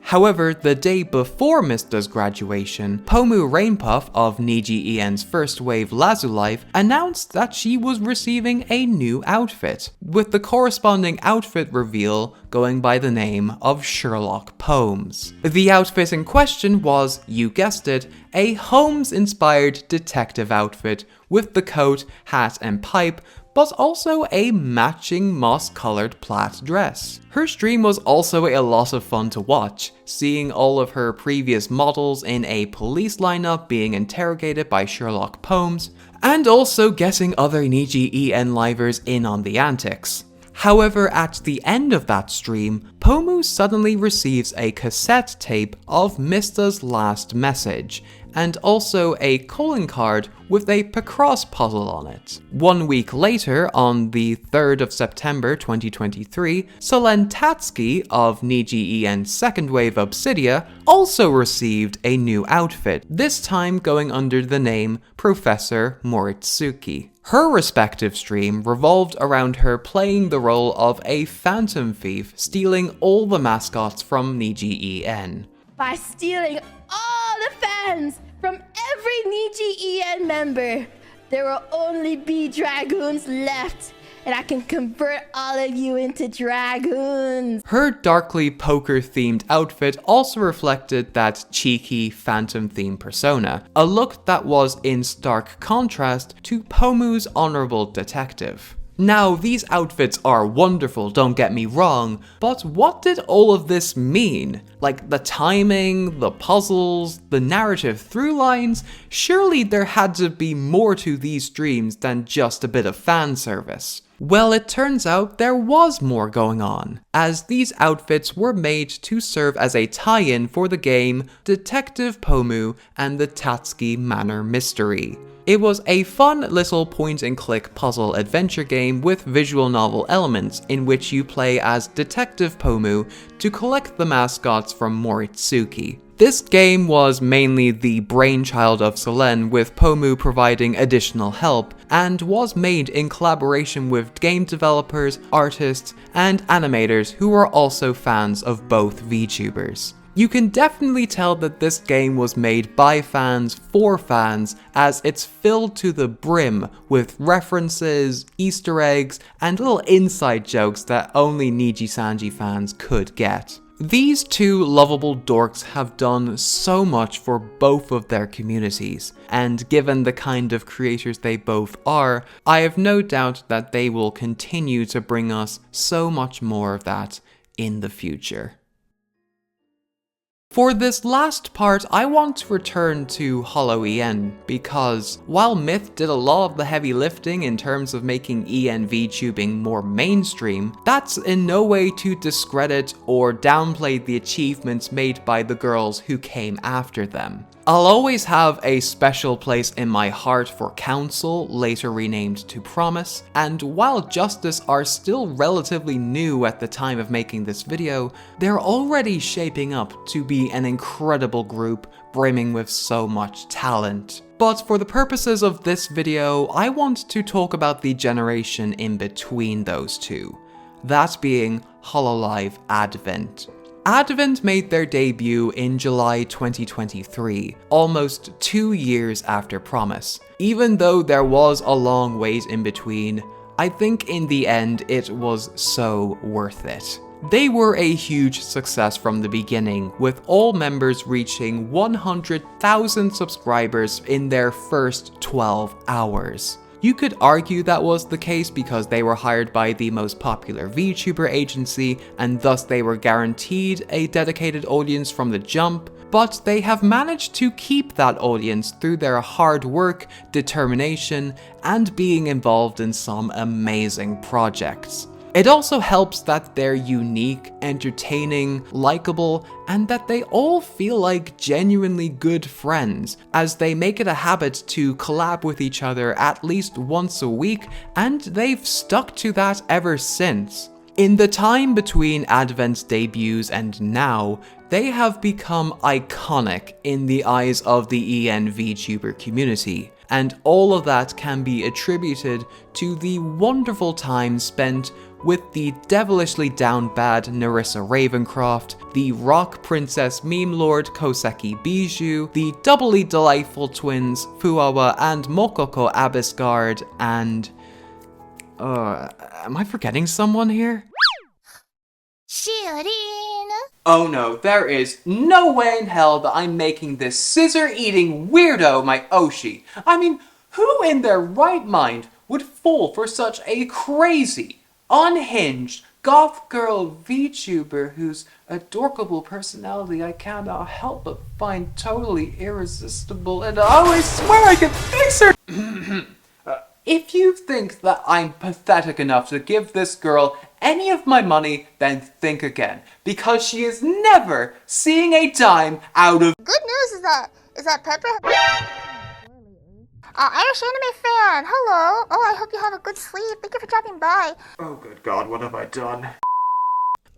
Anyway, this is Shiori Novella, Advent's resident archivist and the de facto leader of the group. She has an interest in stories, so much so that she had acquired forbidden knowledge which led her to be imprisoned. But since she broke free from her cell, she decided to use that knowledge to wreak havoc onto the world. Or more specifically, wreak havoc onto Hololive by subjecting us to an onslaught of tangents. The first thing that caught my attention was her visually striking design. From her two-tone white and black hair color and piercing golden eyes, to her shadowy attire and sharp accessories that gives off a sinister and intimidating aura. Shiori looks like someone who has a darkness residing within them. Until you tune into her streams and realize that she's actually a massive dork. That's all I wanted to do. But that doesn't mean she can't still frighten you, as demonstrated by her chat and her manager gradually losing their sanity every time she opens her mouth. As I alluded to earlier, Shiori has a habit of going off on tangents, and some of the things she comes out with are, Your daddy doesn't love you. Flaccid? Happy. Cause he was a dude.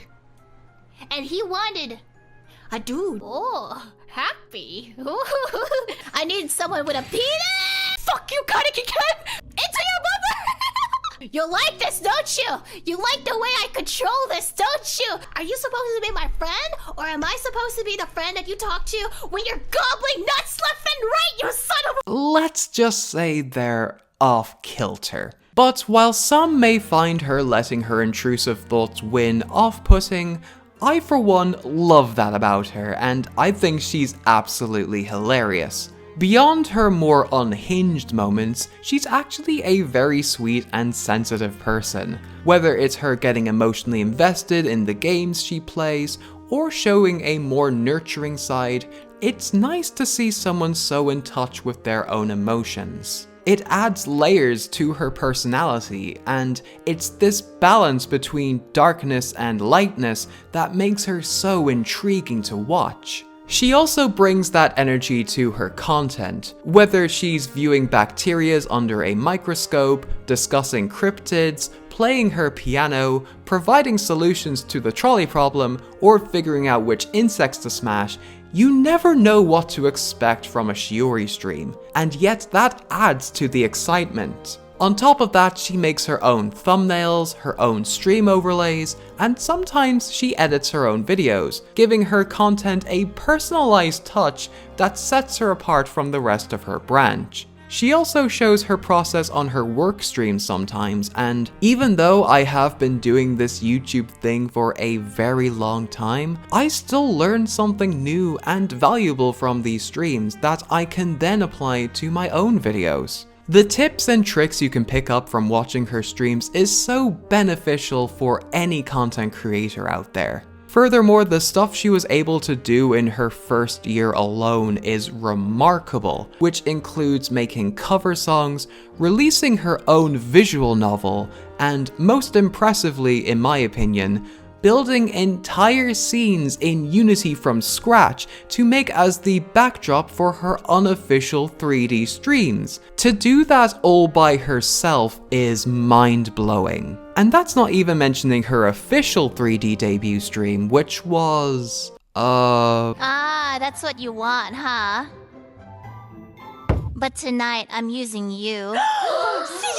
However, there's another reason why I'm even talking about her in the first place. In her debut stream, she brought up the fact that she was a fan of Sherlock Holmes. As we've spent this entire video discussing, Sherlock Holmes, being one of the most popular literary characters of all time, made such a significant impression on his readers. The main takeaway was that they were inspired to create their own stories featuring the character. Likewise, Shiori does the same for her community, the Novelites. She has the usual hashtags like everybody else, but the one tag that stood out to me was the one for fanfiction. She frequently posts these short writing prompts on her community tab to encourage her fans to build upon the current scenario she had laid out and also flex their writing muscles in the process. If I'm not mistaken, Shiori is the only Hololive member to do this, and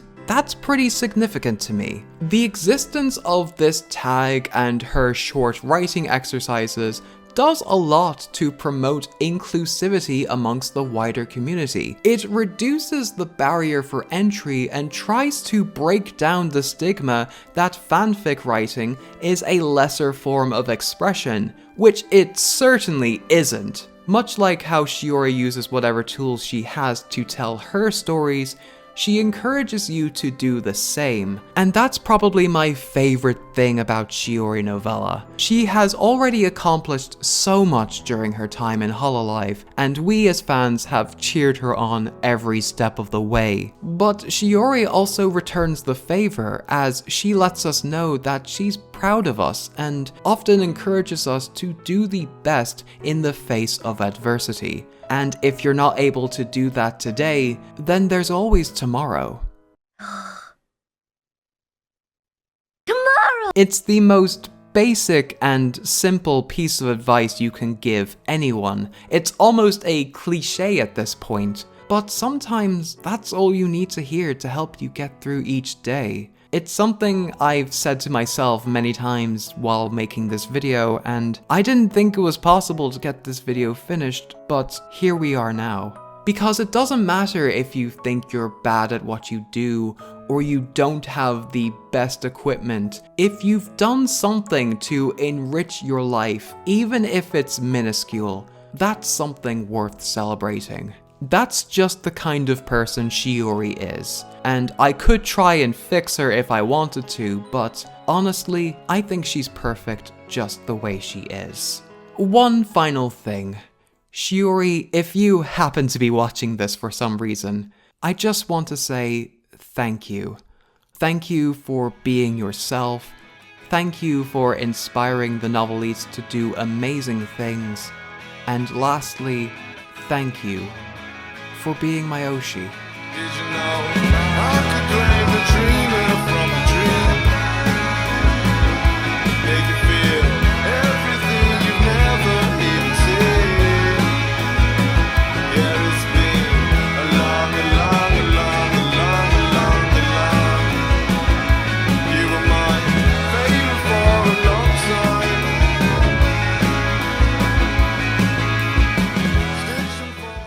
And there you have it, folks. That is the end of the video.